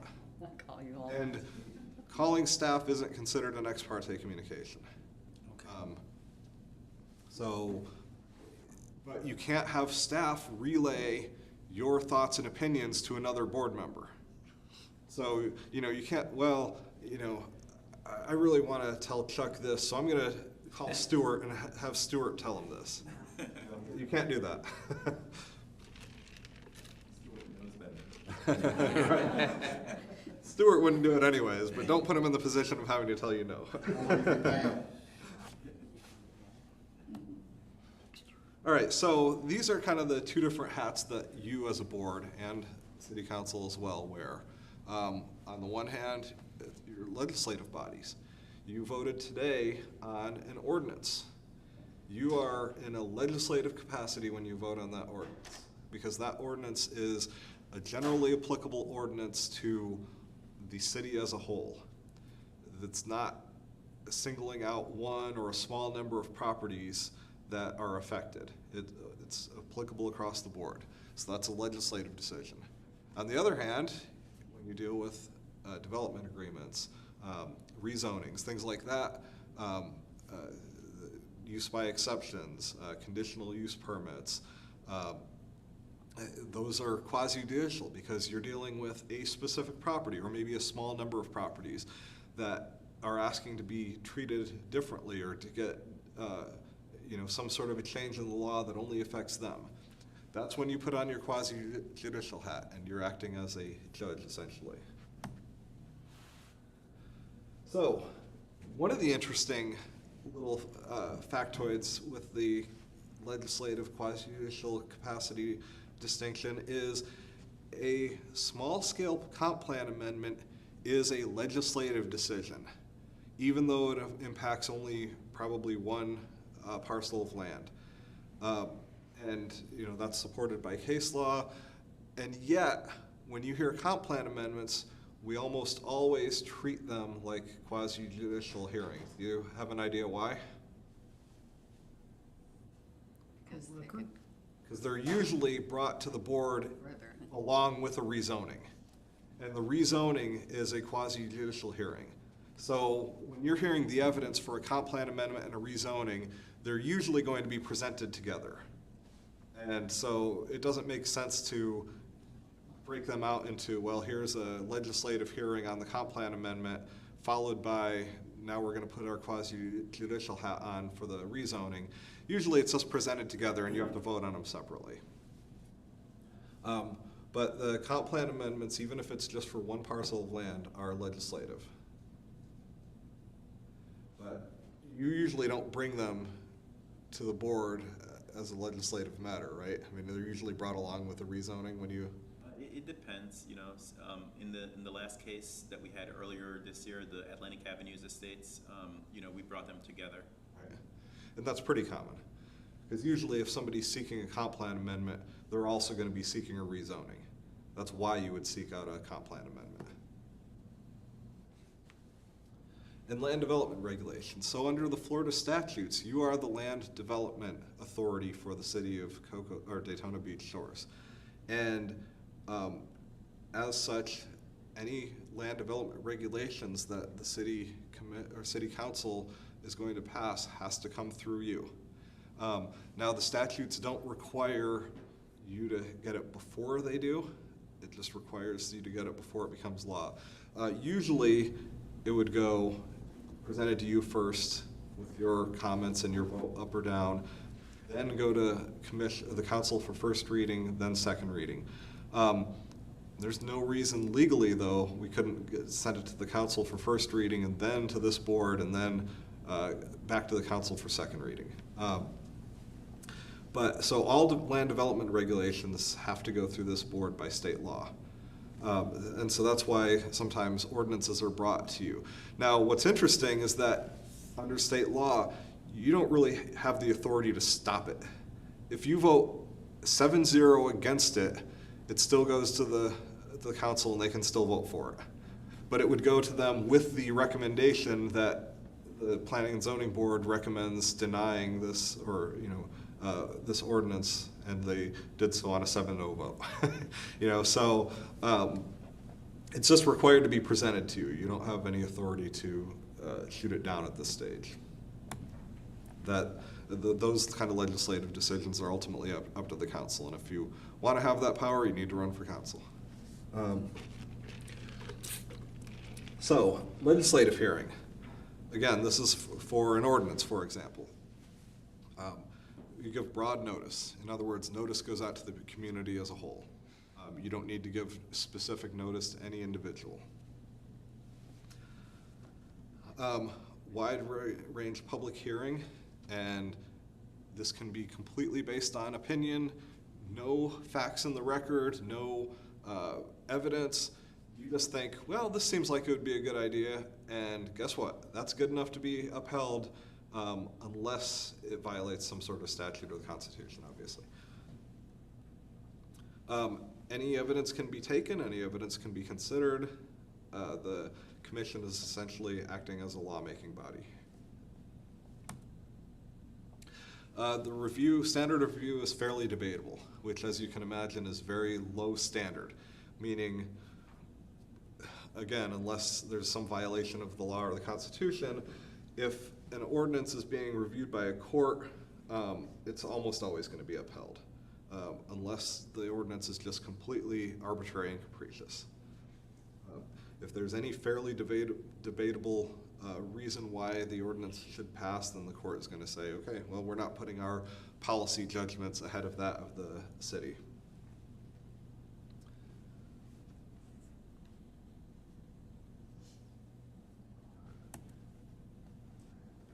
All right, and findings can be based on rank speculation. You don't have to have evidence, you don't have to have studies. You know, again, this is just legislative. If the city thinks it would be a good idea, that's good enough for it to pass it. And then if somebody challenges an ordinance, it's a de novo review, but again, still with the very high deferential standard where the court's almost always going to uphold it as long as there's some fairly debatable reason for passing the ordinance in the first place.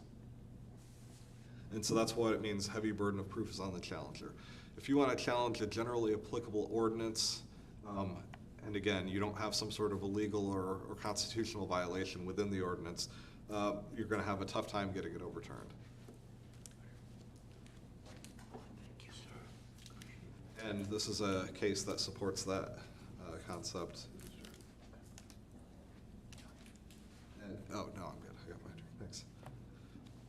Now, quasi-judicial is a different matter entirely. This is kind of like a trial where you're sitting in the chair as a judge. So in this case, you're applying general policies to a specific property, or maybe a few specific properties, but generally a small number of properties. It's not seeking a change in the zoning definition that applies equally to all of that type of zoning. This is something that's specific to one or a small number of properties.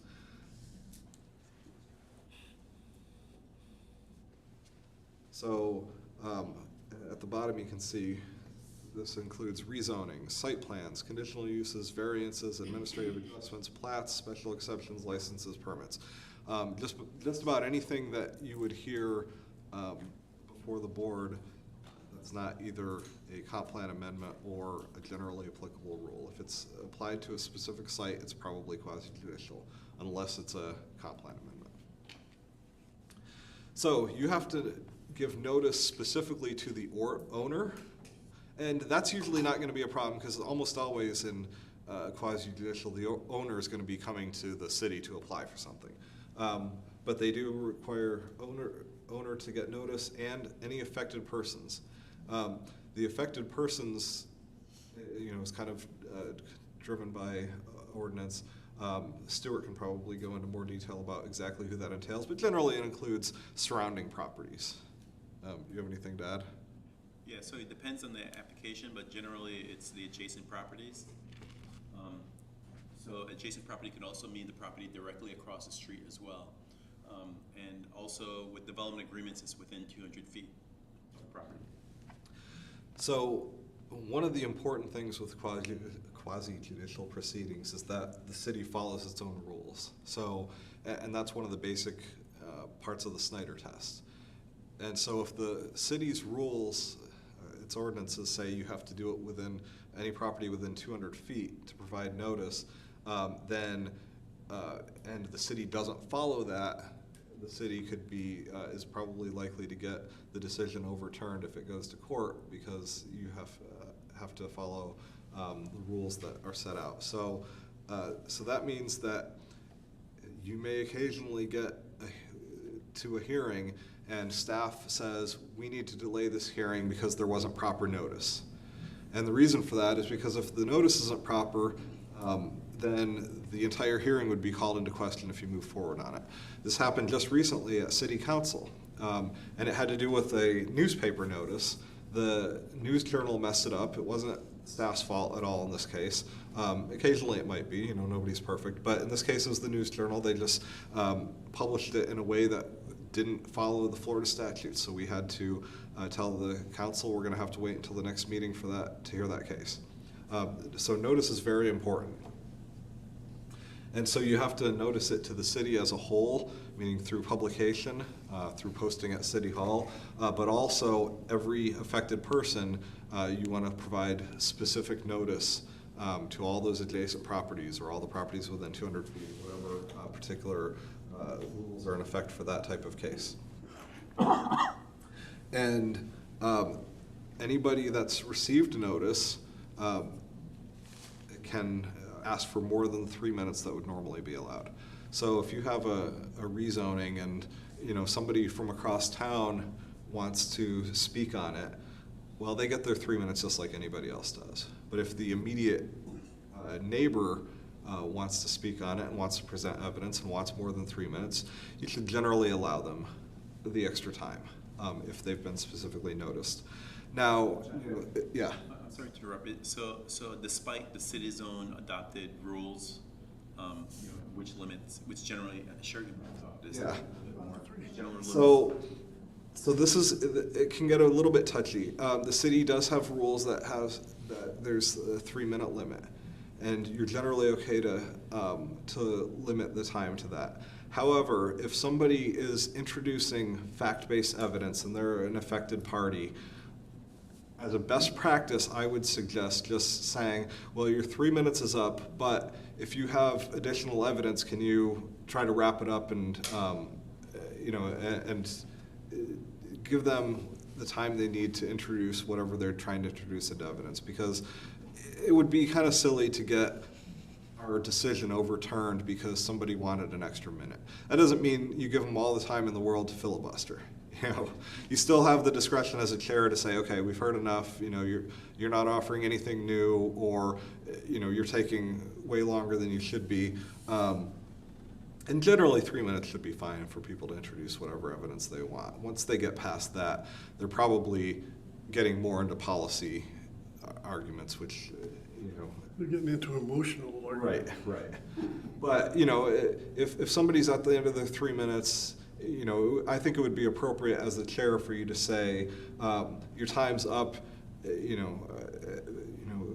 and please be seated. And then hold on, I've got this study I want to introduce into evidence, or, and give them an extra minute or whatever to do that, and then tell them, time's up. But yeah, it's important to hold to the 3 minutes, because once you start letting that slide, then everybody well, you let that guy talk, so why aren't you letting me? And the answer is, well, they're specifically noticed affected property, and so they have a right to introduce evidence that you as a member of the general public don't have.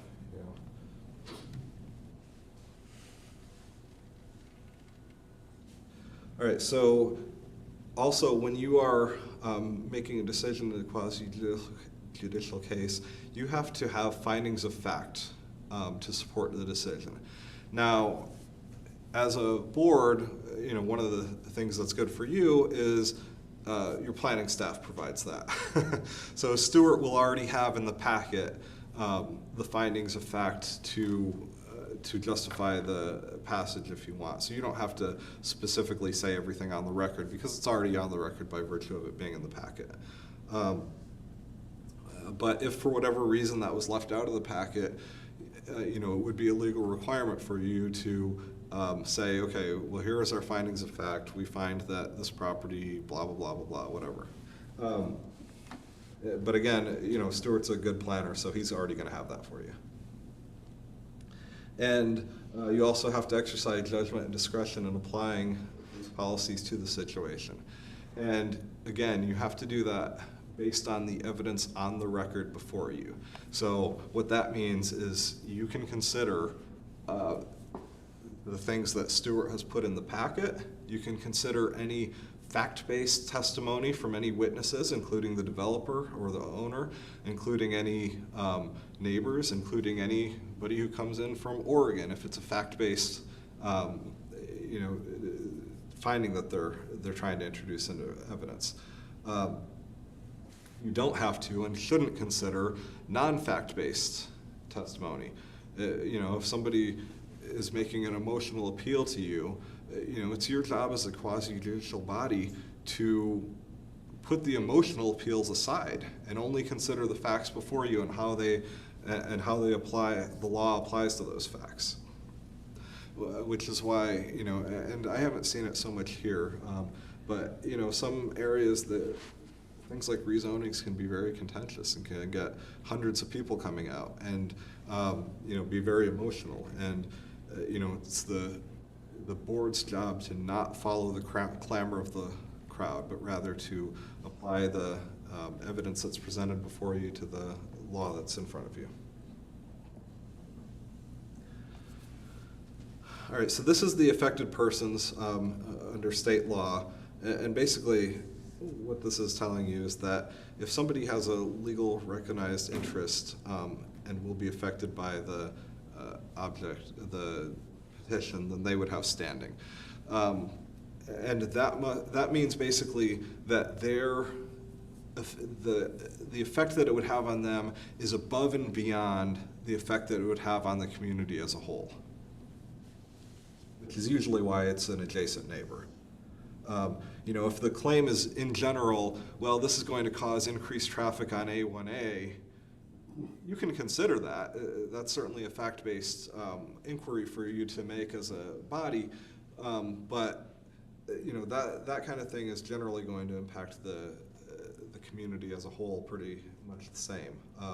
If the testimony though is this is going to back up cars in front of my driveway, so I'm not going to get out, then they have a specific, you know, the way it'll affect them is more specific than the way it'll affect the community as a whole, if that makes sense.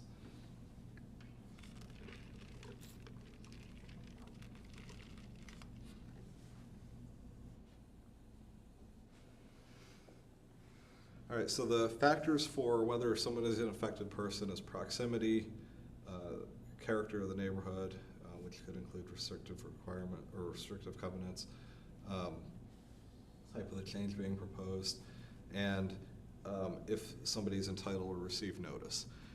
That's a huge factor in whether somebody's an affected party, but it's not dispositive. You know, somebody could be an affected party but not be under the notice criteria.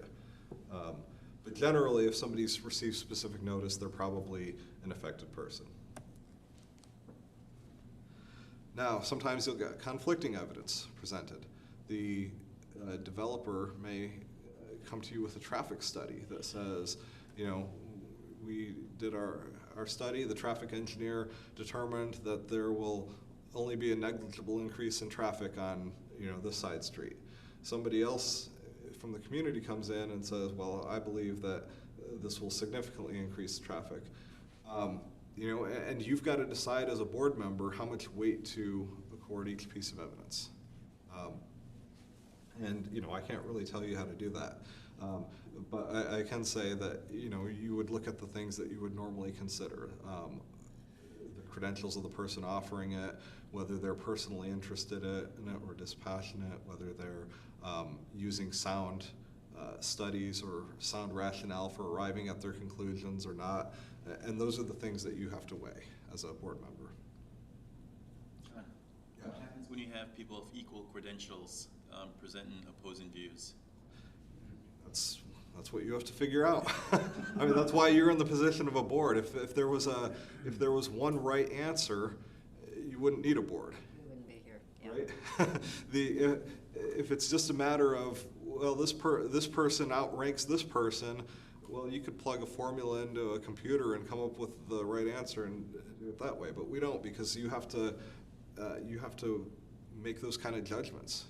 You have to use your judgment, and but it should be an objectively reasonable judgment. You know, if one person comes in, you know, and has no credentials, nothing, and they sound crazy, and another person comes in with, you know, this is my job, I do this 5 days a week, 40 hours a week, figuring this stuff out, and, you know, here's my credentials, and here's how I arrived at this conclusion, where it would be objectively ridiculous to weigh one person over the other. You know, you have to keep that in mind. You know, if it doesn't pass the smell test, that's in the zone where the judge is going to stop giving you discretion. So the judge will give discretion to the decision of the local making bodies unless it appears that the local making body's decision making is clearly erroneous. You know, so they will give you discretion, but not absolute discretion. You have to, you know, use your judgment wisely. Record keeping is important. Anything that's introduced by a witness, if somebody comes into the hearing with pictures, they're supposed to give those to the clerk, so the clerk can make copies of and include it on the record. The developer will usually have already done that, because the developer's already gonna give everything they want to the presentation to the planning staff, who will include it as part of the record. But people coming off the street can introduce evidence. If somebody, you know, you're dealing with a rezoning and somebody wants a commercial property and they go out and take a picture of the property and say, you know, this is the property as it stands, this is why it doesn't make sense to do this, and, you know, here's the picture, that can be evidence that you consider on the record, even if it's walked in off the street. But any evidence that you consider does have to be on the record. You can certainly use your own knowledge and judgment, you know, as to, well, I'm aware of this property because I live right by there or something. You know, that's not a problem, but you want to state it on the record. And this is also where the ex parte communications come in. Because if you say, you know, so-and-so told me that, you know, this fact-based thing, if you're considering that and that's part of your thought process for approval or denial, you need to say it on the record so that everyone can be aware of it, and so that the applicant has the opportunity to question you on that, since it wasn't specifically offered, you know, as part of the hearing. That's another reason the ex parte communications are important. John, Disclosing them, yeah. I apologize to be No, you're fine. interjecting so much, but I remember there was a case that we had some years ago. I don't remember if it was in front of this board or another board, but there was a case in which a board member was making comments, and the developer's attorney felt that he was introducing evidence. How do you reconcile that?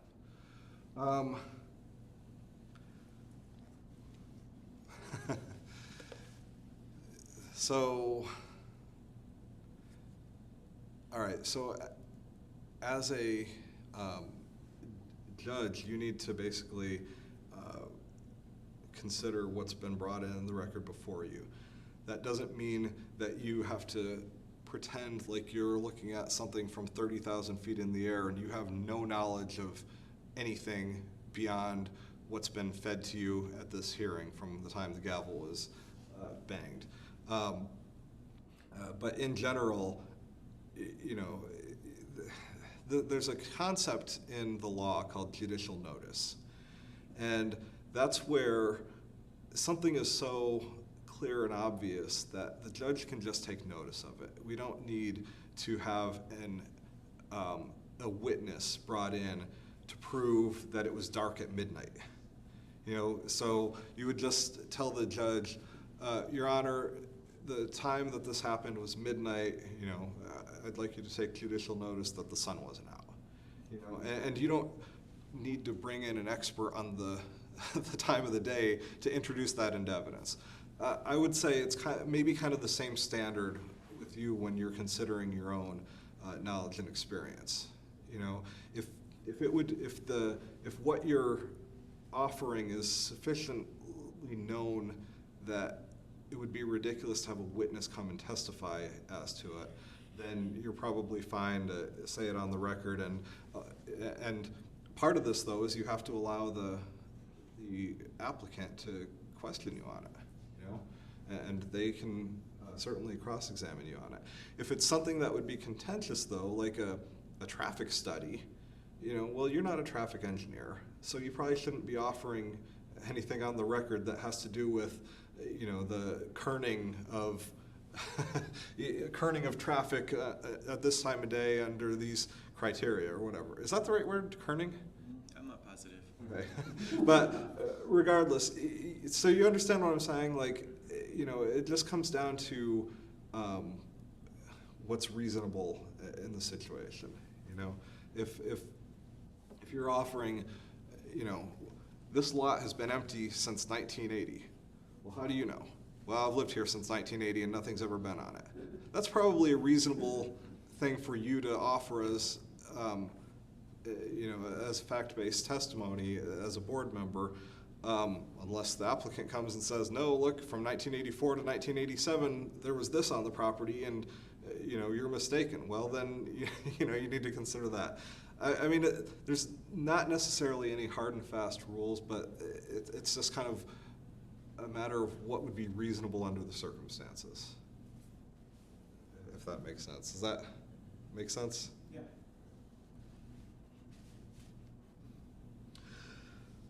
All right, review is on the record again.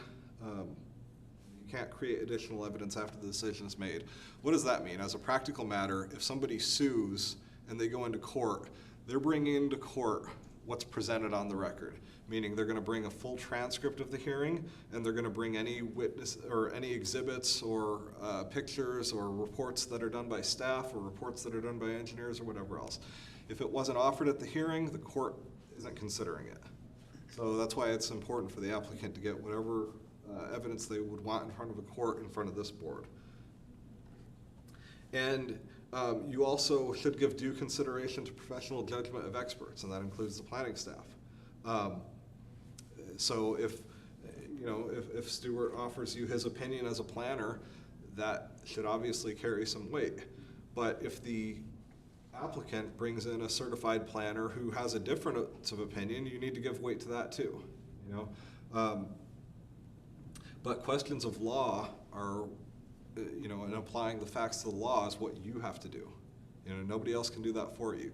You can take into account the planning director's recommendation, but you don't have to follow it.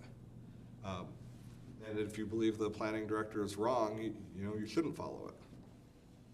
And that goes for, any of the other staff.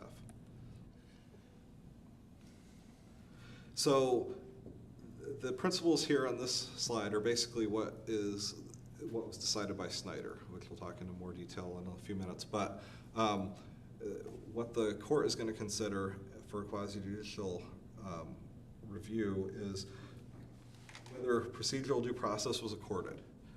And the most common issues there are, did they get notice, and did they have an opportunity to be heard by the board? If somebody got noticed, but the applicant got noticed, but you refused to let them speak, you're going to lose. The applicant's going to win because you didn't provide them procedural due process. Whether the essential requirements of the law have been observed. So did you follow our own law? And whether the decision is supported by competent substantial evidence. And they have to appeal within 30 days if they disagree with the decision. So, Snyder. This is kind of the, in a way, most important case in quasi-judicial planning law, because this is the case that first decided this matter, and it's still the law today. The burden is on the landowner to, who brings the petition to prove that that it complies with the law, and then once they've done that as an initial matter, the burden shifts to the government, which is to say, in a manner of speaking, you, to demonstrate that maintaining the existing classification accomplishes a legitimate public purpose and is not arbitrary, discriminatory, or unreasonable. So if somebody brings a rezoning, they're going to lay out the initial case. Once that case is laid out, if you want to deny the rezoning, you would have to then meet the burden for why you would deny it. And it could be as simple as the zoning that's currently in place is the same zoning that all the surrounding properties have, and we have no reason to change it. It could be something like that. But the burden would be on you to justify a denial of the permit. So do we want to talk a little bit about like spot zoning and things like that? If you want to. You all familiar with what spot zoning is? No. Anyone? Well, I think it's just where you have a specific zone, kind of like the PUD thing again, where things around it are different than the one you want to have. So a PUZ by definition, or PUD by definition, is never spot zoning, because a PUD is its own thing. So when we're talking about zoning for purposes of spot zoning, we can't really consider PUDs because PUDs are in a way by definition spot zoning, but it's legal. But a spot zoning would be a case where you create maybe a zoning peninsula or a zoning island where all the surrounding properties are one zone, and then maybe in the middle you have a less intensive zoning, and the person comes and says, we want to be classified the same as all the properties that are around us. So maybe it's a higher intensity use that would increase the value of the property. In a case like that, if you wanted to deny the zoning, you would probably need more than just what I said earlier, which was, we just don't think it would be appropriate to rezone. Because you would have a hard time arguing that it's not arbitrary and capricious if every property around it was zoned commercial, but you were making this one stay residential. There wouldn't really be probably a good government reason to deny that. And if there was, the burden would be on you to show why. So does that kind of make sense? Whereas if somebody is in the middle of all the properties are exactly the same as theirs, they would have a much higher burden to justify changing it than the other example where there was spot zoning. So, it's kind of case specific whether you should, how much of a burden you would have to deny it or not. And that's why I always balk at the word precedent being used with things like rezonings and quasi-judicial hearings. You don't create precedent because every case is different. Now, you can try to remain consistent in your reasoning, and you should try to remain consistent in your reasoning, but you don't create precedent from one rezoning or one meeting to the next. Hey, John, and for the board members, because this board did not use to, under its authority, did not use to review variances, but now variances are going to be coming before this board, and that is one of the criteria. Spot zoning test is one of the criteria that has to be met by an applicant for who's applying for a variance. Right. So, and again, they have to show, if they bring in evidence that shows that this property is spot zoning, here's the map, you can clearly see 3 sides surrounding it are this category that we want to go to. Again, once they present that, then the burden shifts to you all to say why you think it shouldn't be rezoned. So, all right, so competent substantial evidence, we've mentioned it a few times. It's basically, what would a reasonable mind accept as adequate to support a conclusion? Doesn't mean you would necessarily agree with it. Doesn't mean that a court necessarily has to agree with it. It means that a reasonable mind could agree with it, even if maybe you don't in this instance. So that's the kind of the discretion that the courts are going to give you.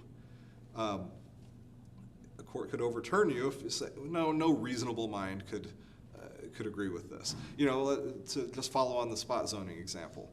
If there's literally a zoning island, you have commercial, commercial, commercial, commercial, commercial, and then in the middle residential, and you said you came to the board with your determination that it should not be rezoned, and you had whatever reason, the court would probably look at that and say, no reasonable mind could accept that as an adequate reason to deny the rezoning when all the other properties are surrounding it have been rezoned. So it's a high differential standard that gives a lot of deference to the board, but it's certainly not unlimited. And some of the kinds of evidence that will be offered are expert testimony, fact-based testimony by citizens. And remember, if a citizen is coming in here offering fact-based testimony, that's evidence on the record. Now, it can be rebutted. The applicant, as part of the quasi-judicial hearing, you've got here in the 4th to last step, ask applicant if any rebuttal is desired. Because that's part of due process, is after there's citizen testimony, the applicant has to be given the opportunity to rebut the evidence that's provided by the citizens. And so substantial competent evidence, again, must be fact-based. And conjecture assumptions are irrelevant to the issues. Now, I would say that as kind of a qualified, because if part of when you have expert studies on, to a certain extent, they're based on assumptions, right? Now, it may be scientifically accepted assumptions that are common throughout the industry, but, it's still assumptions. And so, you've got to, again, weigh, is this an assumption based on this person's expertise, or is this an assumption based on, well, I really don't want this, and I'm going to assume that the city's going to go to hell if it's approved,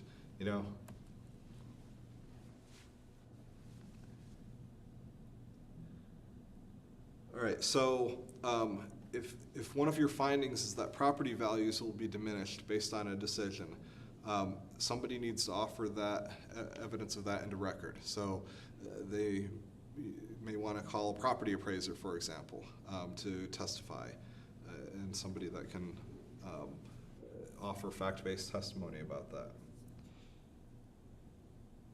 And generally, if they're doing that, they would, maybe want to cite to similar situations elsewhere where they were able to realize, data evidence that the property values were diminished or something like that.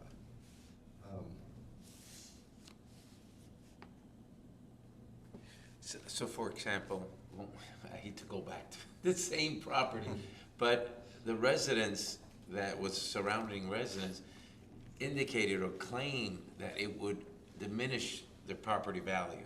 At that point, is it up to the chairperson or one of us to say, do you have any proof that would show any property, value diminishing? You certainly could ask them that, and if they don't have any proof, you would take that into consideration when you're weighing the testimony. You would still weigh it, you would still evaluate it, but if they have an appraisal offering expert testimony, that obviously would probably get more weight than somebody from off the street who doesn't have any evidence other than their own intuition. But that's your job to weigh that, which evidence is more credible. That's one of the primary things a judge does. Because you may hear competing evidence and you've got to decide, well, what's more credible? How longer are we going to be here? Sorry to bother you, but Well, this is set for about 4 hours, but we may not go. 4 hours? Well, we don't need to necessarily go that long, and if you have to leave, you have to leave, I wish, yeah. I just think it's rude for me to leave you. And No, this isn't a quasi-judicial hearing, nothing's gonna happen to you or anybody else if you. nobody's gonna puncture my tires outside or. In all fairness, she's the only one that has the work, so we're retired, right? Yeah. Not all of us. Okay. But I can try to go through this a little faster. This is for your benefit, and if you feel like this is going too slow or I can try to go through this. No, I think you're wonderful. It's just, I like my builder too, who pays my bills. So you see the last bullet there says relevant personal allowance must be explained if it is form the basis of your motion to vote. That's kind of what I was talking about earlier with the ex parte or your own version of judicial notice.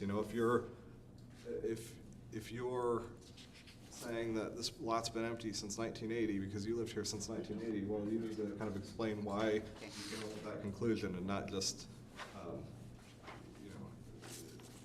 just leave it at, well, I'm right because I'm right.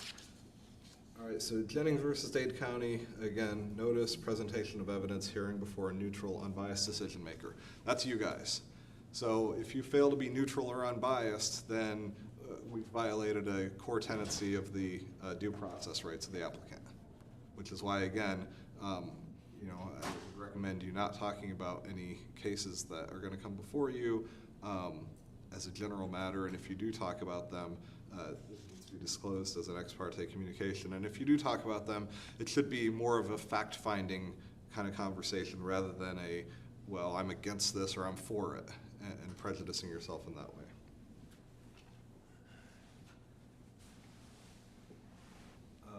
So, all evidence relied upon by a reasonably prudent person shall be, or in the conduct of their business, shall be admissible. Basically, this just means if somebody's offering you evidence, you should take it in. Again, you need to weigh it based on credibility, based on other factors, but a quasi-judicial hearing, you're not adhering to a strict rules of evidence like they do in a court. You know, hearsay evidence is allowed, but you know, you may want to consider, well, this is hearsay, and so I'm not going to afford it as much weight as somebody who has direct knowledge, for example. You can exclude immaterial or repetitious evidence. So again, the hearing chair, if you know, if somebody's just repeating themselves and they've gone over their 3 minutes, you know, you can put a stop to that. How about if somebody comes up and almost word for word says the same thing the person prior? That's a little tougher because by right, they have the 3 minutes to speak. And so if somebody wants to say word for word the thing the last person does, the chair could certainly nudge them in the direction of, hey, you know, we understand you agree with this last speaker. Do you have anything new to add? But if they're going to be obstinate and they haven't gone over their 3 minutes, as a general matter, I would just let them speak and let them have their 3 minutes. You get into trouble when you try to limit people below what they're allowed by law. And the other thing is, just to keep in mind, statements by counsel are argument, not testimony. So if somebody is coming in, if a developer is coming in with a lawyer, you know, they're making a case. They're not offering fact-based testimony. They need to bring in experts who will offer the fact-based testimony. And that's why often when you have a developer that brings a lawyer, they're also going to bring the engineer, the architect, you know, the appraiser, those kind of people who can speak as experts that are offering testimony.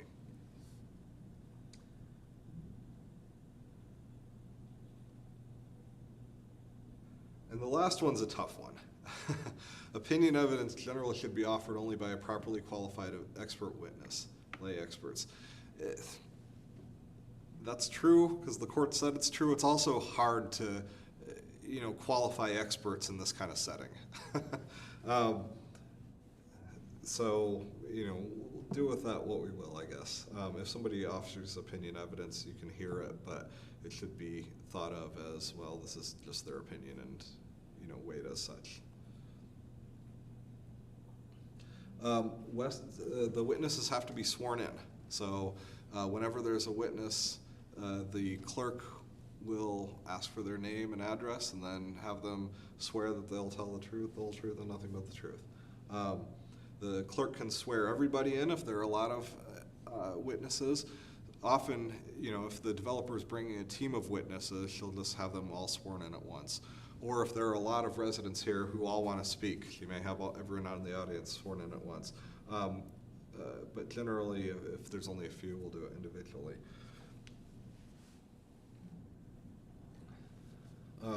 And the chair controls the proceedings. So, you know, the chair can obviously tell somebody to stop if they're badgering a witness. They can tell a witness, you know, you're being repetitive, move on to the next thing. They can tell a witness, you know, you're not really offering fact-based testimony at this point. Do you have anything new to offer before, you know, before I have you your time up? You know, the chair does control the proceedings, but you should use that power wisely. Because if it starts to look like you're trying to keep evidence off the record, then that's an area where we could get in trouble. And the parties have the right to call witnesses and also rebut evidence from other witnesses. And you know, again, the applicant should be afforded the utmost opportunity to do so, which is why we have it as a specific step on our checklist here. Ask applicant if any rebuttal is desired, because the applicant, after they're done presenting and they hear from the community and the city, they have an absolute right to rebut the testimony. And failing to give them that opportunity could result in the you know, decision being overturned. All right, so ex parte communications.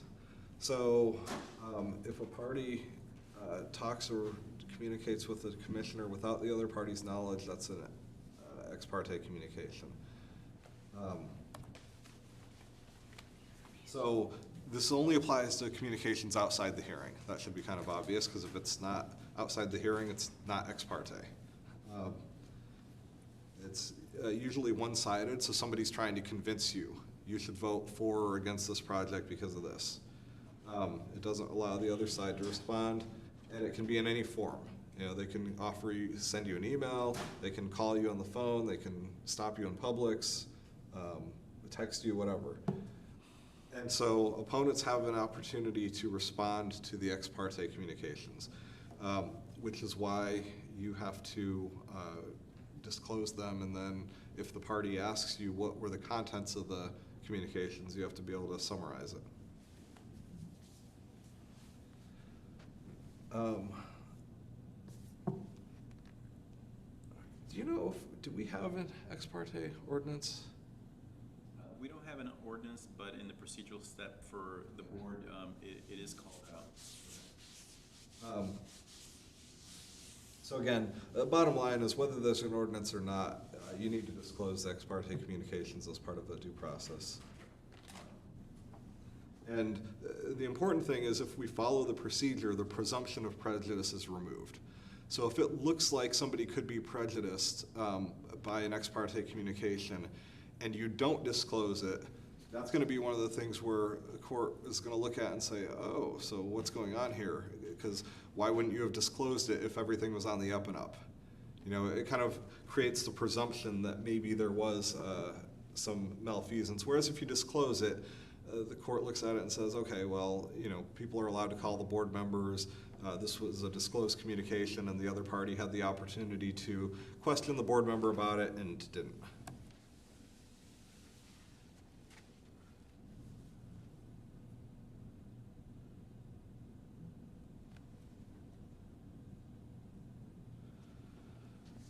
All right, so again, the statute says that if it's not produced prejudicial, or it's not presumed prejudicial if it's disclosed prior before the public hearing. So you must disclose the subject of the communication, with whom it took place.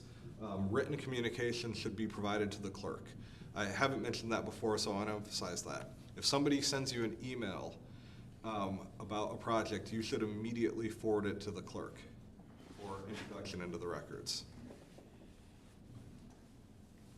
Now, that doesn't include staff. If Stuart sends you an email, it's already part of the record, you know, by virtue of him being a public official whose emails are public records. And he'll also be providing those to the clerk, so.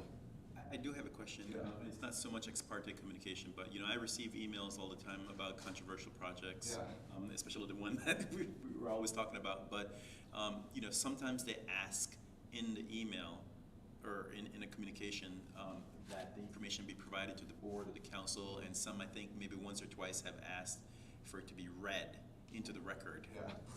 So reading into the record isn't something they can demand. You can't demand that the board physically reads the email. But they can ask for it to be included in the record, which is provided to the clerk and part of the overall record that's created. So yeah, if somebody says we want it read into the record, you know, the answer is it's going to be included in the record, but we're not going to force the chair to read it from the dais. You know, if you want to be heard from the dais, come to the meeting and speak.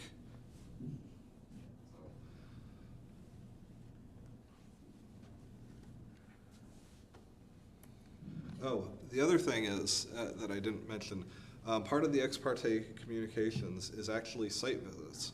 So if you go to view a property because you want to be make yourself aware of the nature of the property, what's surrounding it and whatnot, that should be disclosed as part of your ex parte communications. And all that has to be is, I drove by the property before the hearing. You know, but just to let everybody know that yes, I wanted to see it so I could make some personal evaluation of the property, because then the applicant can say, find out what, if you're using that visit as a basis for any of your decision-making process. So when do you do that? Do you disclose it I would, at the meeting, or? Yeah, I would. So my recommendation, since we got this from the chair, is to is to disclose ex parte communications somewhere near the very beginning of the hearing. So either before or after the staff presentation. They wrote it in right before, like you said. Okay, yeah. So that way you just get it all up front. And if any, because once you disclose it, that allows the applicant to address anything that you've disclosed. And if they choose not to address it, then that's something we can use if they sue us and want to use ex parte. We can say this was disclosed at the meeting and the applicant chose not to address it, therefore the court shouldn't even consider it. And that's probably a winning argument. Whereas if you don't disclose it, then it becomes a lot harder for us to defend. John? Yeah. I did have a question. So do you think it would be best, because I know in the past, board members have visited sites and whatnot, and have actually gone on the properties in the past.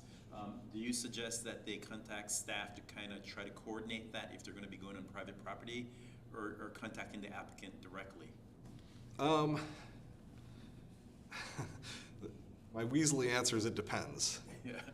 Is the property an open field that isn't posted with trespassing signs? Because, part of the state trespass law is generally if it's open and there's no signs saying don't trespass, you can walk across the property even if it's private. If it's something like that, I don't think they would really need to contact anybody. Just go walk the property if you want. If it's posted, so the conspicuous no trespassing signs, or there's an existing building or something, yeah, it may be a good idea to contact Stuart and ask him, hey, I want to go visit this property, can I arrange something with the developer? And he could probably facilitate that. So it just kind You of, said even a drive-by is a problem? it's not a problem, it's just something that should be disclosed. We have the Atlantic Avenue, for instance. I drove by just to look at it because I saw the picture in the package and I kind of wanted to I mean, I'll just, see it look like the pictures, and it did, and I drove on. So, I will tell you, every single one that we've done, I've ridden my bike and stood there and looked and remember the pictures, and I've done that to every single one. I'll tell you, just as a practical matter, I was with St. Augustine and I represent the planning board there. The planning board members would say either I visited the property before the hearing or I'm generally familiar with the property because they go by it all the time. And once they say that, I don't think anybody's ever questioned it. The developers don't question it, they understand. They all know what's going on. And once you disclose that, it just gives the presumption that, you can make judgments based on your personal knowledge that, and it's not gonna be a big deal. So I would just say that, I'm familiar with the Atlantic Avenue Estates because it's off the main road and I drive by it every day. And you don't even need to go into that much detail. Or I visited the site before the hearing, and that's all you need to say. All right. So this is the section in the, this is the Port St. Lucie Code. So ours isn't exactly like this, but just kind of an example of how they affirmatively remove the presumption of prejudice through the code.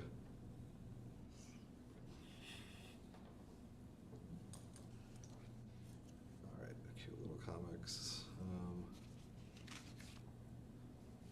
All right, so bias. This is if, let's talk about just recusal. So the recusal standard is actually pretty high for you guys. Under state law, not only shouldn't you recuse, you can't recuse yourself from any cases if you're on the board unless you meet some very narrow criteria. And that includes you or a close family member who would personally have a financial stake in the property or the project. So if you're going to personally or a close family member get more money or less money based on if this passes, you have to recuse. And that's beyond what the community as a whole will feel. If a project is going to increase the tax rolls by $100 million, which will have the effect of lowering your taxes, That's not what this is talking about, you know, because everybody in the community will have the same benefit or detriment for that sort of thing. It's if are you a partner or an employee or an agent of the developer? You know, it's that kind of relationship. How about if you live in the property? Is it going to impact you personally?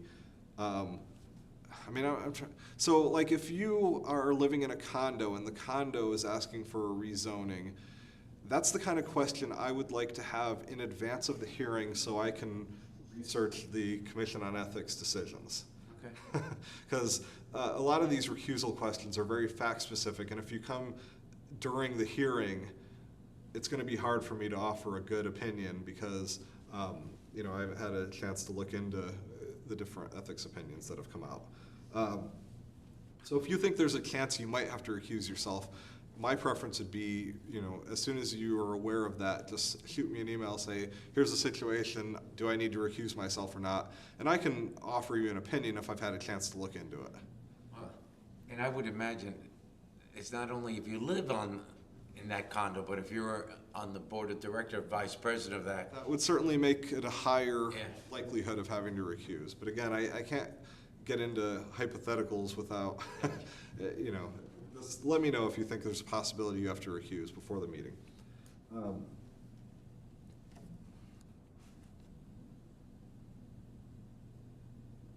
And you shouldn't be involved in any sort of political groups that are trying to pass or defeat, you know, something that would come before the board.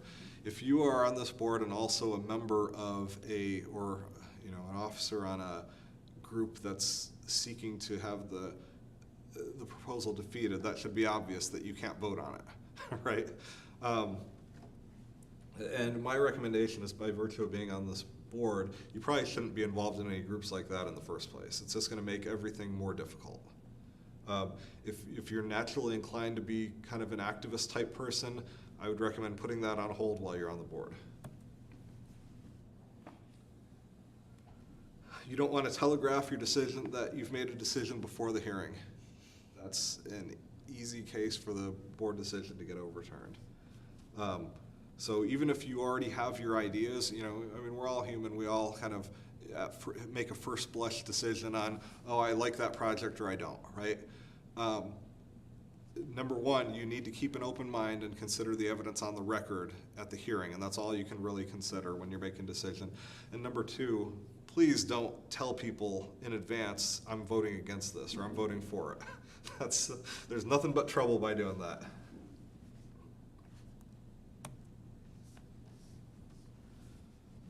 Don't tell me. So these are just some examples, and I'll, you know, the slides will be available to you, but I'm not going to go over every example. But this is the law I was talking about, basically. If you are present at the meeting, you may not abstain from voting unless you have a legal reason to recuse. Now,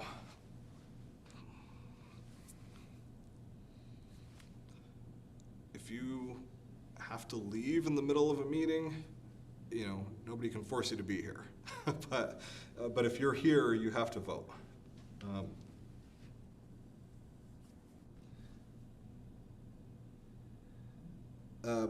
The exception would be if you have to abstain from a vote because there's an appearance of bias or prejudice. So let's say you messed up.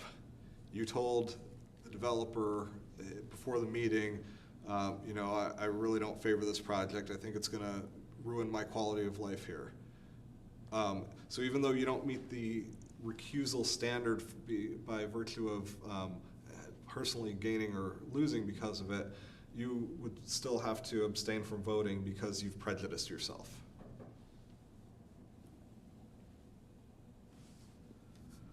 All right, protected classes.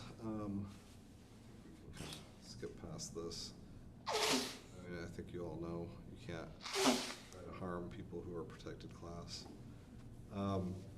Disparate treatment, that's all. The demographics of this community make it unlikely that these would ever really affect us here. I'll just leave it at that. Not impossible, obviously, it could, and if it does, we would talk about it. So what I kind of read real quick there, Yeah. if they want to put a psych hospital in the middle of a place over here, we cannot simply say no because we think the psych hospital might be bad for the community? Yeah, if you should always find reasons for denial that are some sort of more neutral, like impact to traffic, impact to the. But as I was reading, as you were going there real quick, we cannot say, hey, I don't want any psychos around the neighborhood. No, and you shouldn't Yeah. say that in a hearing or Exactly. outside the hearing. But that's what you're getting to, in putting Yeah. these things, that you Yeah. have to, you gotta stay with the facts and not your emotion and that aspect. Right, yes. Okay. And if there are reason to deny it, the fact that you don't want psychiatric patients in your community shouldn't be one of them. Got it. It should be the normal, objective, decision-making criteria that are spelled out in the code. You know, and any sort of use by exception or that may come up in is going to have the specific criteria spelled out in the code. And the decision has to be made based on that criteria. Understood. Okay, exactions. I'm sorry. Call them line. John, so I just wanted to bring up real quickly, I did a search on our code of ordinances, and we do have it's not called ex parte, but it primarily covers ex parte. It's called access to city officials. Okay. We do have an ordinance in our code of ordinances that covers that. Okay, I thought we did. Can you remind us what it says? I probably should have looked at it yesterday when I was reviewing the slides, So but. it's under section 2-1.2, it's called access to city officials, and it basically covers any elected or appointed officer or employee of the city who recommends, it says employee of the city, who recommends or takes quasi-judicial action as a member of a board, and basically says any person not otherwise prohibited by statute, charter, blah, blah, blah, by which any board taken, such communication shall not raise any presumption of prejudice. Okay. So we do have that. Yeah, that's exactly what we were talking about It earlier. talks about site visits, and it talks about written communication, oral communication, and whatnot. Right. And I feel like that's an area that we can probably improve in our hearings moving forward, as far as just disclosing those kind of things as individual board members. And it's just a quick process. You know, it involves going down the row and, you know, I had no ex parte communications. I visited the site. I'm familiar with the site because I drive by it all the time. I talked to the developer. The community activist group that's here to oppose it called me. You know, it's just like, that's all it really needs to be. And then if one of the parties wants more information, that triggers them to further question you if they want to. And if they don't, they've kind of waived their right to bring that up as an issue if they don't bring it up in the hearing. All right, so exactions are, some of the examples are here. Dedication for land, streets, utility easements, construction of public improvements, roads, sewer, water lines, dedication of land for open space, parks, schools. So a lot of exactions of this nature are something that developers are not gonna have any problem giving in the first place. And why do you think that would be? They want to get it approved. Yeah, it's more than that, though. They're not doing it because they want to curry your good favor. They're doing it because they would love to dedicate the streets to the city, wouldn't they? Because that means who's maintaining them? City taxpayers. Yeah, Stewart's not going to have to wring anybody's arm to get him to dedicate a road. if they're, most often the city's going to say, no, I don't want that dedication. We're not maintaining those roads. So a lot of these kind of exactions are things that the developers would love to be able to give, and the city may not even want. So same with utilities. You know, no developer is ever going to complain about having to give a utility easement. Why? because they want the city maintaining the utilities. They're not going to keep us from doing that by failing to give an easement. You know, a lot of these kind of things that are exactions are not going to be controversial in the slightest. Some of the ones that might be are dedicated land for open space, because that's going to cut down on their units per acre potentially, and developers are a lot of times going to resist that unless they've already maxed out their units per acre and they still have room for a park, and then that'll raise the value of the surrounding properties, because who doesn't want to live near a park? You know, so it's kind of, the park one is a little bit more dicey, because sometimes that may be something that you all want and that they don't want to give. But same with schools, you know, a developer and this isn't really going to come into play in Daytona Beach Shores, because, you know, number one, there aren't a whole lot of families with children, and number two, there's not a whole lot of open land where they're going to be building big developments. But if you go out into West Daytona and, you know, somebody wants to put up a development with 1,000 units, they're probably going to give the school board land, because they would love nothing more than for the school board to say, yes, we'll build an elementary school inside your development. You know, so that's not something that the government's going to have to twist arms over. But the point is that you can't ask for exactions unless it's sufficiently related to the impacts of the project. So it has to be directly related to what the project is doing and how it will impact the community. And the exaction, even if it is related to the development impact, can't exceed, you know, so if they could mitigate it with an exaction of a, you know, 1 acre park, for example, you can't demand a 10-acre park. So, you know, that's kind of the lead into the exactions. There's two very famous U.S. Supreme Court cases that came down that together comprise what they call the dual rational nexus test. And they're Nolan and Dolan, conveniently, so you'll never forget either of them. And Nolan basically means the nexus has to be related to the impact that the development creates. It can't be, you know, we want this because, man, we've been dying to get beach access, and this is a perfect opportunity to do it. Not unless they can show that the development would hinder beach access, and if it would, then maybe they can get the exaction. If it's just because they want the land, you know, that's probably not going to meet the rational nexus test. And then the second part of that test is Dolan, which is it must be proportional. So again, you know, if a 1 acre park could mitigate the development impact, you can't ask for a 10-acre park. All right, so, and then there's a third case that built on exactions, and that's Kuntz. And basically, that's saying that if you're requiring some sort of a monetary exaction, it has to be directly related to the impact. So, and often this comes up, as you might imagine, in Florida in terms of wetlands mitigation. And if you're requiring exaction for that purpose, you have to have a written claim and the government's response. And you know, the government obviously has the burden to show that the development caused this problem, and that the mitigation that we're demanding is directly related to that development, and that it's a proportional demand. So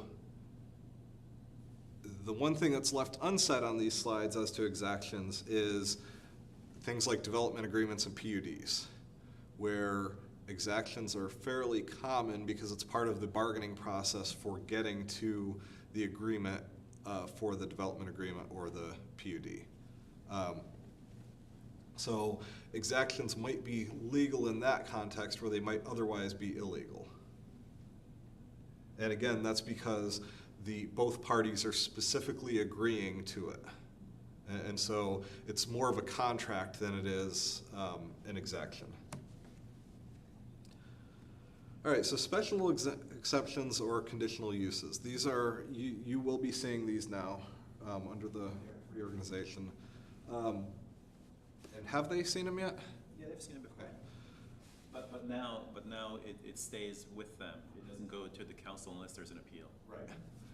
So, so you're the decision-making authority for these, and they can appeal your decision to the council.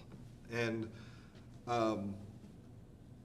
there are a lot of possible applications of this, but the bottom line is if the code has a bunch of things that are allowed by right and then other things that are allowed either by condition or by exception.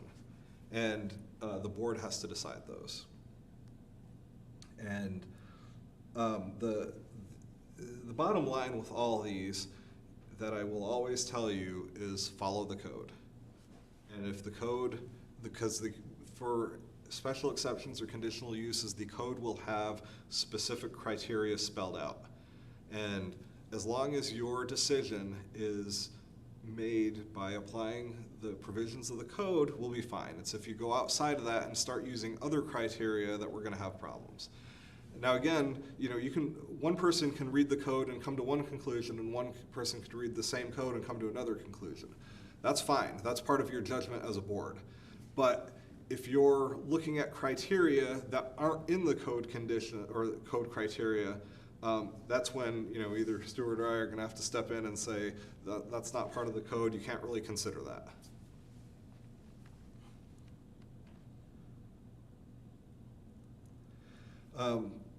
And the special exceptions can you can kind of create your own criteria for approval as long as it's related to the impact that the ask would have. So if somebody doesn't have a right to, this is probably not in the code like this, but just as an example, maybe they have a right to stay open until 9, but the code allows a special exception to be open till midnight for a bar. Something like that, and then they come to you wanting to exercise the exception, and they can say, well, we think because this are the surrounding properties, this would be appropriate, and we're going to have these measures in place, and then you can put conditions on that, or you could limit it. So if the special exception was the example I gave, you could say, well, we don't think midnight's appropriate, but you can stay open till 10. And so there's a little back and forth as long as the code allows for it, is the bottom line. You just need to stay within what's allowed by the code. And you can also put other conditions, like, let's say a brick and mortar pharmacy is by right, but a drive-through is by exception. So they're not allowed to have a drive-through, but they want a drive-through.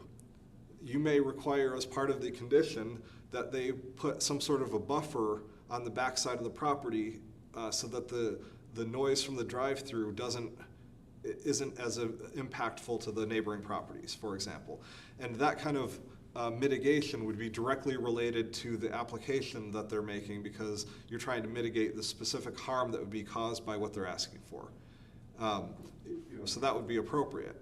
Asking for $10,000 a month to the city probably wouldn't be appropriate, So it has to be, what the conditions that you make have to be related to the harm that's being caused by the ask. We've also got a concept called non-conforming use. It's only a non-conforming use if it was legal when they built it. So if somebody built, my earlier example was a chicken coop. Chicken coops let's say, are now banned throughout the city, but somebody had it before they were banned.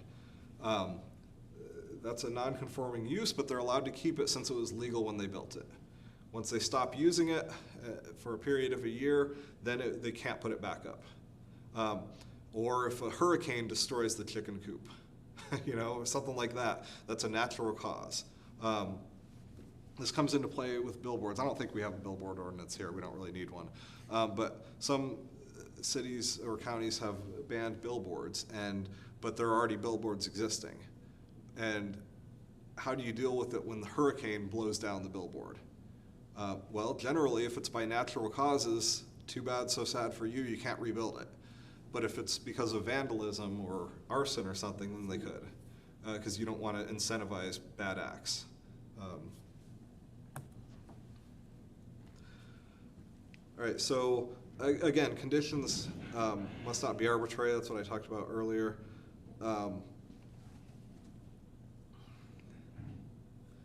The record support, in this case, Palmetto Bay,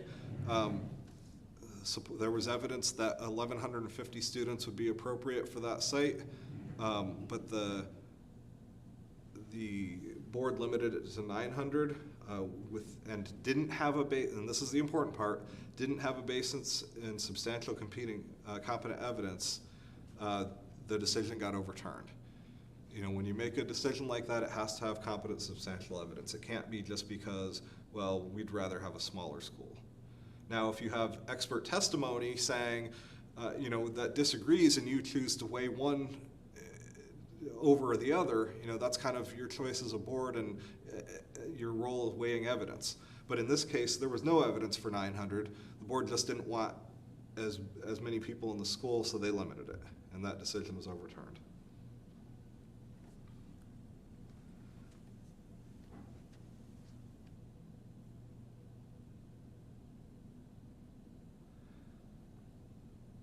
All right, so this is their Fort Pierce's example of a conditional use permit.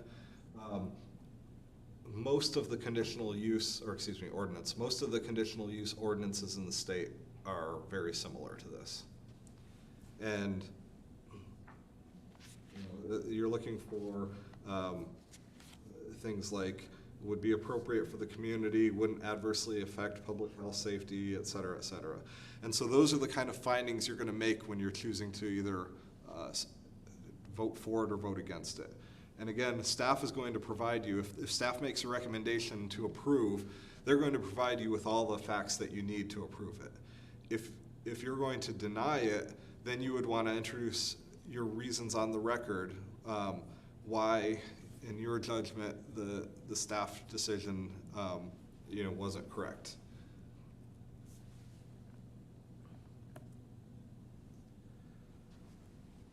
All right, so comprehensive rezonings, like when you do an ordinance to change the land development code, are not legislative, or excuse me, are legislative. But if a specific applicant is coming before you to rezone a small parcel or a small section of parcels, that probably is quasi-judicial. So, you know, the first bullet is basically just making that distinction. There is still the issue of Burt Harris and potentially take-ins when the city would initiate something like that. Yeah, so have you all heard of the Burt Harris Act? All right. So basically, the Burt Harris Act is something that's been in Florida law since the 90s, I think, maybe even the 80s. And, you know, people kind of don't always understand it's there. But basically, if the city makes a decision that, that impacts your reasonable investment-backed opportunity for the land negatively, they can file a Burt Harris Act claim against the city. It doesn't stop the city from doing anything, but it means if you change the law in a way that adversely impacts their value, they can sue the city and get monetary damages. The way the city can work around it, if we have a generalized land development regulation, for example, that reduces the uses, the city, so let's go back to the chicken coop thing just because we're on it. Maybe there are 3 lots in the entire city that have non-conforming chicken coops. And we're going to say, you know, the city's going to say, because of the health, safety, and welfare of the city, we believe it's no longer appropriate to have chicken coops because it's going to adversely affect health, you know, whatever, I don't know. The city can send each of the property owners a letter saying, this is what we're doing, this is how it impacts you, you have 1 year to sue us. And if they don't sue you in a year, the city's protected. If they do, the litigation figures it out, and you determine what you owe. And so basically, Burt-Harris Act comes into a play in a lot of your decisions, if only in the background. And part of it is, what's your reasonable investment-backed opportunity? If you buy, for example, you know, the city has a tree code. You don't have the authority to deny cutting down of trees. I guess the staff does that here. Some cities, the board does it though. And let's just say for a moment we're in that type of city. And they wanted to build a house, and they bought a house that's a buildable lot. It conforms to the standards for a residential lot. All the surrounding lots have houses on it. And they bought that with the reasonable assumption that they'll be able to get a building permit and build their house. And then you as a board said, no, we're not gonna let you cut down any trees. You may be allowed to do that under the code, but you may also be opening yourself up to a Burt-Harris Act claim, because you're then saying, this lot that you bought with the expectation of building a house that would be worth this much, we're now essentially, that would almost be a regulatory taking, but basically, you know, we're diminishing the value of it by a significant amount, and so they could take the city to court and say, you know, Burt-Harris Act claim, you owe us, you know, however much money, and we'd have to fight it out. That's kind of what the Burt-Harris Act claim is. Now, in that example, I said that may rise to the level of regulatory taking, which would be higher than a Burt-Harris Act, because then it's a taking and they get full compensation. But, you know, your decisions play into things like that. You know, if you deny a permit where unreasonably, somebody may have a Burt-Harris Act claim against us. And, you know, if you have land development regulations that completely take all the economic value of the city, they may have a taking. You know, so that's kind of what Stuart was getting at. How often that comes into play, you know, that's one of those things where even if it's in the back of my mind, well, is this a Burt-Harris Act? I'm usually not going to say it on the record in the meeting because, you know, you don't want to telegraph that to the applicants. But, you know, if I'm asked about it, I'll answer directly. So, you know, if you have any questions about that, though, that may be a better question to ask before the meeting.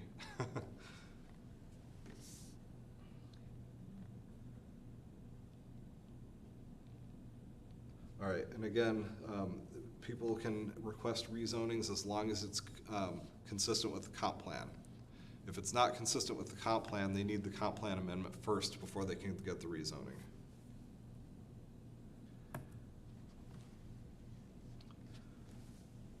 All right, so zoning decisions have to be based on the zoning category, not a particular proposed use. This will come into play a lot because an applicant's going to say, we want to rezone to, you know, what's a good commercial use category? GC1. We want to rezone to the GC1 because we're just going to build this small, unobtrusive, you know, retail store that's really not going to have much traffic, and it's not a big deal. And, you know, even though we're in an, this would be consistent with the character of the neighborhood. But then you've got to consider, well, what are the other possible uses for that would be allowed by this zoning category? So maybe what they want to do isn't a big deal, but it would, once they get it rezoned, they have a right to do anything with that zoning that they want. That's, as long as it's allowed by right. So what this is saying is you can't rezone conditional upon building the project that they specifically said they were going to build, for example. That's illegal. You can't do it unless, of course, it's either a PUD or a development agreement. But you know, those are always the exceptions that you have to keep in the back of your mind. But if they're just asking for a straight rezoning, once they get the rezoning, they have the right to do anything that's allowed by right on that zoning. So, and you can't have conditional rezonings. You can't have contract rezonings, meaning you can't make a rezoning conditional upon this, or this. So, for example, if there was a rezoning being applied for, and the building height in that zoning district is, say, 50 feet, you know, the council and the board, are you saying, you know, cannot say, okay, we're gonna grant you this zoning, but you can only build 20 feet? Assuming that it's straight zoning, yes. Now, if it's part of a development agreement, that's If different. it's not part of a development, Right. if it's not part of a PUD. Right. Yeah. Yeah, once they have a zoning category, they're allowed to do whatever they're allowed to do by right within that zoning category. All right, line drawing is essential to zoning. I actually had a 70-51 mediation that I cited this case because the applicant wanted to be, in St. Augustine, Bridge Street is the line between commercial and residential.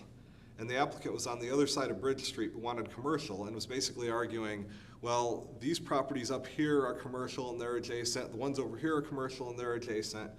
And you know, I cited this case for the city that basically said, you know, the city can draw lines in the sand with zoning. You have to draw it somewhere. And just because somebody else is on the other side of the line doesn't mean that there's always going to be a creep, you know, well, once that one's rezoned, then you have to rezone the next one. Because ultimately you would end up rezoning everything if that's the case. You can draw a line somewhere, but it has to be rational. You know, so again, the example of a zoning island. If somebody has commercial all the way around them or even on 3 sides, and you're telling this one they can't be rezoned even though you've rezoned all these ones, that's probably, you know, not gonna fly, you know, because then you've kind of gone beyond the we're drawing a line somewhere into we're discriminating against this particular property.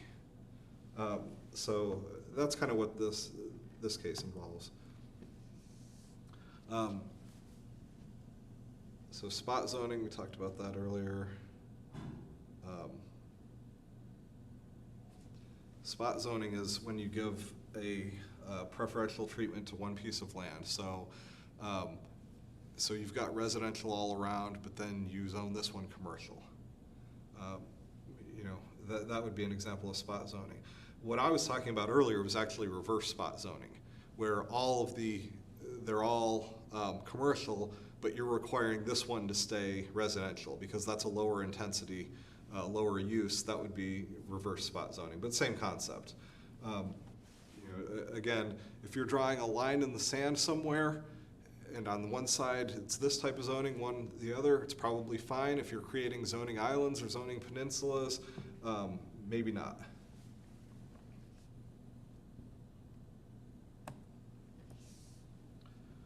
All right, best practices, and we're winding it up here. Be objective. You know, don't prejudice the case in your mind before you hear the evidence on the record, and if you do, certainly don't say it to anyone else. But the bottom line is don't even make up your mind. Even if you're leaning one way or the other, be open-minded when you get to the hearing, because that's what due process relies on. The applicant needs to have an opportunity to present the case in their best light and have you consider it in the, you know, in an objective fashion before making up your mind.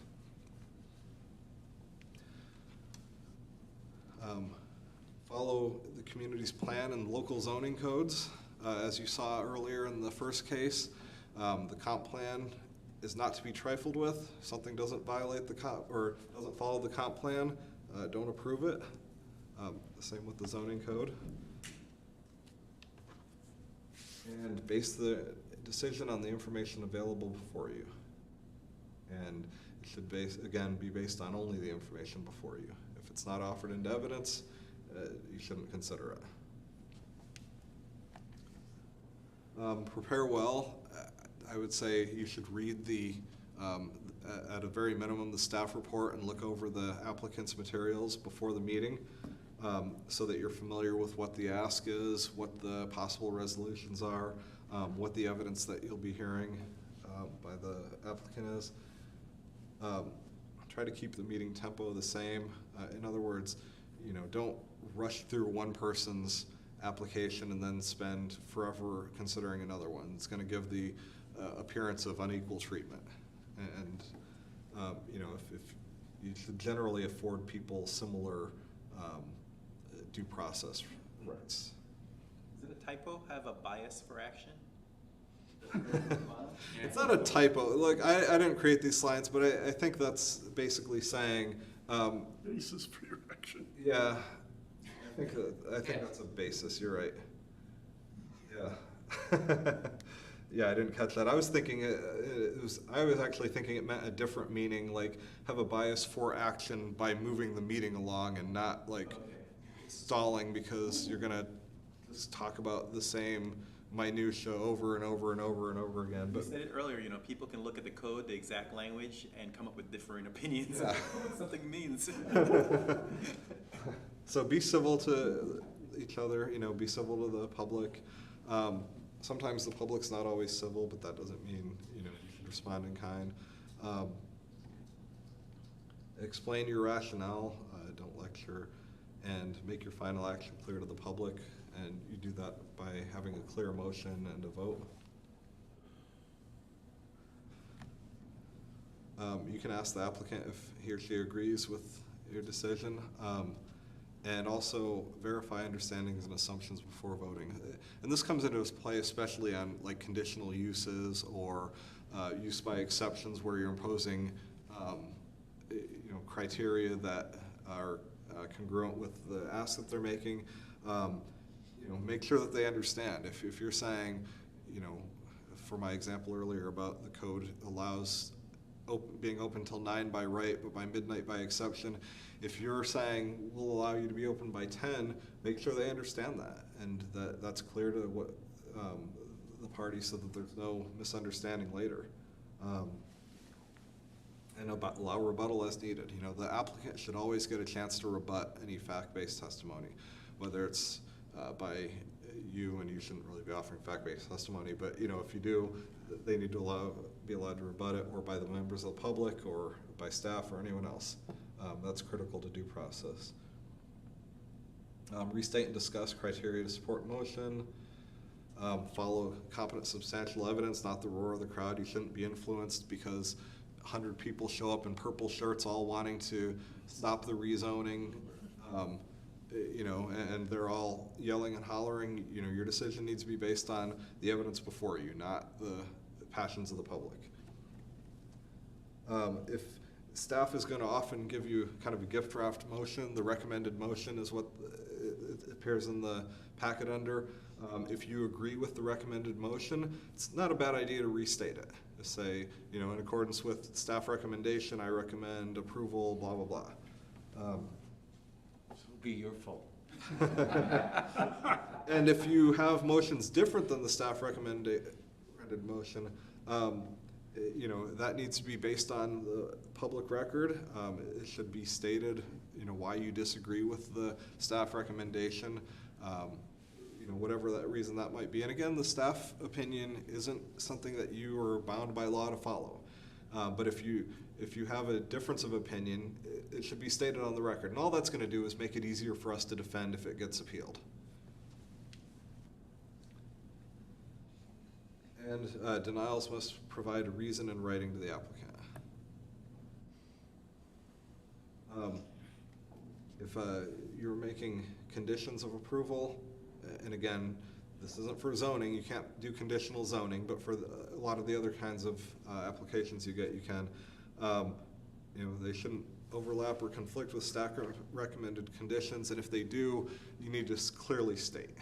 You know, if staff recommendation is open till 11 and you think open till 10 is better, and you provide your you know, competent substantial evidence for why, then it just needs to be clearly stated.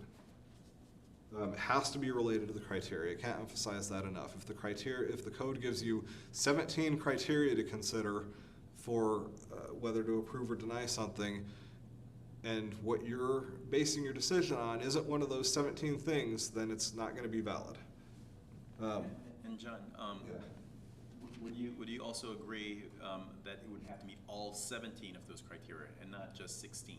Yeah, assuming that the criteria are and, as opposed to or. Right. Yeah, if And 17's a bit, I don't think we have any 17 criteria. We probably do have like 4 different criteria that all must be met in order for a conditional use or use by exception to be granted or something.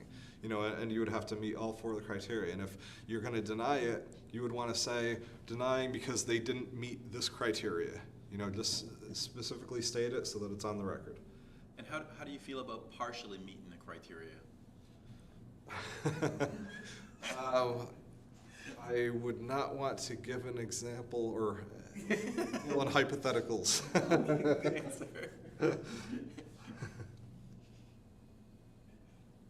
And again, back to the very beginning, these are constitutional principles. We need to make sure we are considering all these things. And so this is the taking clause. And I'm going to give one quick aside to this. The taking clause really became a huge issue in 2005 with the Kelo case. I believe it was 2005. And the Kelo case was at the U.S. Supreme Court. The city of New London, Connecticut wanted to take all of these residential homes, sell it to, basically use their authority to take for public use homes that people were living in, raise them, sell the land to a developer so they could build a campus for a drug company or something. With the reason being, the public use being that it would increase the tax rolls of the city. And so, in a very controversial decision, the Supreme Court upheld that, and that prompted a lot of states, Florida included, to draft anti-Kelo statutes. That type of taking would not be allowed in the state of Florida because the state of Florida requires a specific public use. The constitutional criteria under the Fifth Amendment got kind of clouded because they started talking in terms of public purpose. And so the public purpose was increasing tax rolls. Florida outlawed that. You can't do it here. It has to be a specific public use. So you can take land for a utility, for a road, for a park, you know, different things like that are going to be used by the public. You couldn't take land, turn it around and sell it to somebody else for private use. That's what Kelo allowed and what Florida does not allow at this point.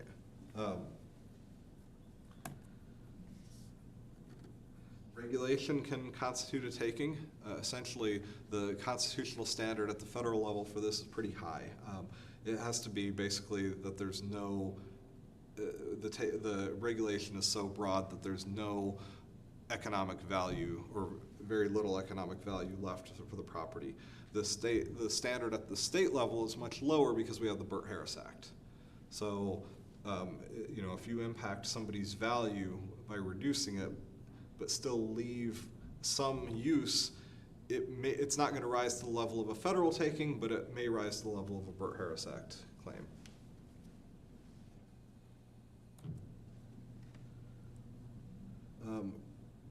Regulatory takings can be implicated for a variety of things. A plat approval condition requiring a dedication of entire width of a new highway bisecting a subdivision. So again, I said earlier, developers are always going to want to dedicate their roads. Well, here was a case where they didn't. Probably because the government wanted roads beyond what was just serving that community or the impact from that community, but they wanted to take a road that was going to bisect the community, maybe to build a highway or something that wasn't going to serve the community. So that might be an example where the developer doesn't want to dedicate the roads and where there's also a taking. Because what the land they want isn't to support the mitigation efforts of the development, but rather to serve other governmental interests. And it doesn't mean the federal government can't have the land either, bear in mind, or the state government. You know, if they want land for a road, they can get it, but they're going to have to pay for it. Whereas in a dedication, we don't pay for it. Rezoning for conservation district. Again, that could be a taking if you're basically taking land that they were going to be able to have some economic value to building houses and telling them, nope, this is going to be preserved in perpetuity for a conservation zone. Well, you can do that, but you got to pay for it. Schools have to be treated equitably, regardless of if they're private or public. If you're gonna allow a public school in a certain area, you can't deny a private school.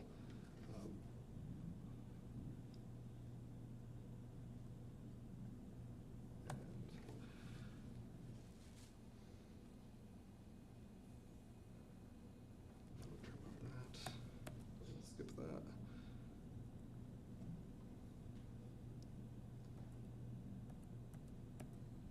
And I think that's it. So, anyone have any questions? We asked them as we went. At least I did. Anything you want to add, Stuart? No, I think you did a great job. Yes, Think they appreciate it. Yeah, right, I sorry. just wish that maybe this presentation could be given to the rest of the members that are not able to be Well, here. I mean, I'm only going to do this once a year. No, It takes no, too but I long mean, to. or maybe even forward it to them if they want to read. Oh, yeah, yeah, they can send it. Sherry? Oh, yeah, this is on YouTube and Facebook Live. Oh, It was So maybe we recorded can send live. them a link. Maybe we can send them a link. Yes, I will do that. Once it's really posted, I will send a link out to all of you. that'll be great, because especially the parties that are not here. Yeah, yeah, absolutely. They'll be able to watch it. Which is most of them. never get. So, and I thank you all for staying. I realize it was kind of long and. You know, in sales, we used to say you have to repeat things 3 times in order for the person to get it. This is my second time, and I got more the second than I did on the first, so it's true. And, you know, I hate to say it because it's this long, but next it's week we'll true. probably retain even more, you know. Yeah. That's why we do this. And, you know, I appreciate you all sticking around for it. Thank you. Hopefully y'all learned something and it wasn't a complete waste of your time. No, We did, we did. any other board comments? Of getting anything. Still have to adjourn, right? Lunch. Well, I don't know, but I can't adjourn until everybody's had their, So question, what we said earlier, we said 5? yes. Okay, when is that gonna take effect? Through attrition. Through attrition. So right now, we have 6 members. When one more leaves for whatever reason, It could be at least 2 years. Yeah, it could be. Yeah, the ordinance, the way I was asked to draft it was to make it so that it, there was natural attrition. We're not gonna kick anyone off the board. And the way I basically elected to do that was that, as long as there's 6 members, that, an alternate member could vote to make the 7th until such point as there's only 5 members, and then the 5 members are what constitutes the quorum. So, whenever the next person is off the board, they won't be replaced, and then we're down to 5, and then 3 will. and that's when we really worry, because if one person is out, then it's 2 on 2, and it could be, we always think that odd. I have a feeling we're gonna have new alternates before long. Well, that's the other part of the ordinance, is that it's gonna require them to be present under the same criteria that you all have to be present. So you can have occasional absences, but they have to be, you know, you have to go through staff in advance and get them approved, and then there can only, even approved absences, there can only be so many, I think it's 3 in a 12-month period. So yeah, it's gonna require them to start coming if they wanna be an alternate member. Okay, having said that, our next meeting, is it gonna be December, do we have, how far of a notice do we know when the next, because it's so funny, we don't know until when? We are. When we're gonna have another meeting? Yeah, Usually a week before. Typically, it's about a week ahead of, in advance, because sometimes applications come in last minute. Yeah. Sometimes, you know, the council directs staff to do something last minute, and I would then. say, always assume Right. the second Monday Exactly. of the month. yeah. Right, just keep that in your 8:30. schedule. Now, if there's nothing, then you can cancel it, but Correct. the assumption is Yeah. the second, But the reason I'm saying that, y'all, is because the second Monday in December is December 14th. which is, Yeah. And it's getting close to the holidays and travel and. Sure. That's why I'm bringing that up more than anything. Right now, there's nothing. Yeah, right now, there's nothing for the agenda, Okay, but, you know, we'll advise you accordingly. okay. You know, we'll give you enough time in case, is anybody traveling? Yes, I'm going to Texas, and that's why I'm asking, because I don't know, I know it's that week, but I don't know when in that week. Yeah, more likely we won't have a meeting, but I can't say for sure. If an application comes in, you know, in a timely fashion, then we'll have to process it accordingly. It's just that, John, I get worried when we're down, you know. Yeah, I We understand. wanna make sure we have, We only have to have 3 well, I know, but. or 4. We have to have 4. All right. So one thing to think about, because I had planned we probably won't have it December, but January is, according to the rules of the city, we vote new chair and vice chairs Oh, every year, every January. And a maximum of 2 years can be served, according to the rules. And this will be the end of my second year. So next a year, maximum? at one time, I mean, you can only be a chair 2 years. Really? It's in the rules. We can change the rules. So next year, you guys have to decide. We can change the rules. You can nominate We can each other. add you for another 2 years. You're doing such a good job, John. Well, you will. So where did you get that 2 years from? It's in the stuff that I've got from all. Sherry and I looked at it and I have it, you've only been chair for 1 since the ordinance, Chair 1 year? Yeah. since the This ordinance, term, yeah. since the ordinance was adopted. Oh, Yeah, so I think you have another year. oh, I got 1 more. If you want. Good. If you want. Right, Yeah, we do want him. I thought I was out of time. No, Which is why I've been trying to get everything accomplished, like ordinances and, No, we took it as when that ordinance Oh, okay. went into effect, that's when the timing began. And when you've only- when all the members were reappointed. So you've only had 1 term. One full term. In this. and you're not gonna take any trips because everything is shut down, so. Sherry, my kids and grandkids already said they'll come next year for Christmas. I'm we sorry, get an updated an one? update? Sure. Appreciate it. Oh, yes, that's a good idea. And Sherry, Cindy heard that tomorrow night's meeting is at 7 instead of 6. No, it's a No, 6. it's a 6. Good. I thought it was, but she saw it on Facebook somewhere. Facebook? What, city council? Yeah, No, it should be, it's at 6. it should be 6. Okay. I just wanted to check, because she told me, not until 7. No? Just like that. Not until 7. And with that, we're going to adjourn. I like that. It's not until 7.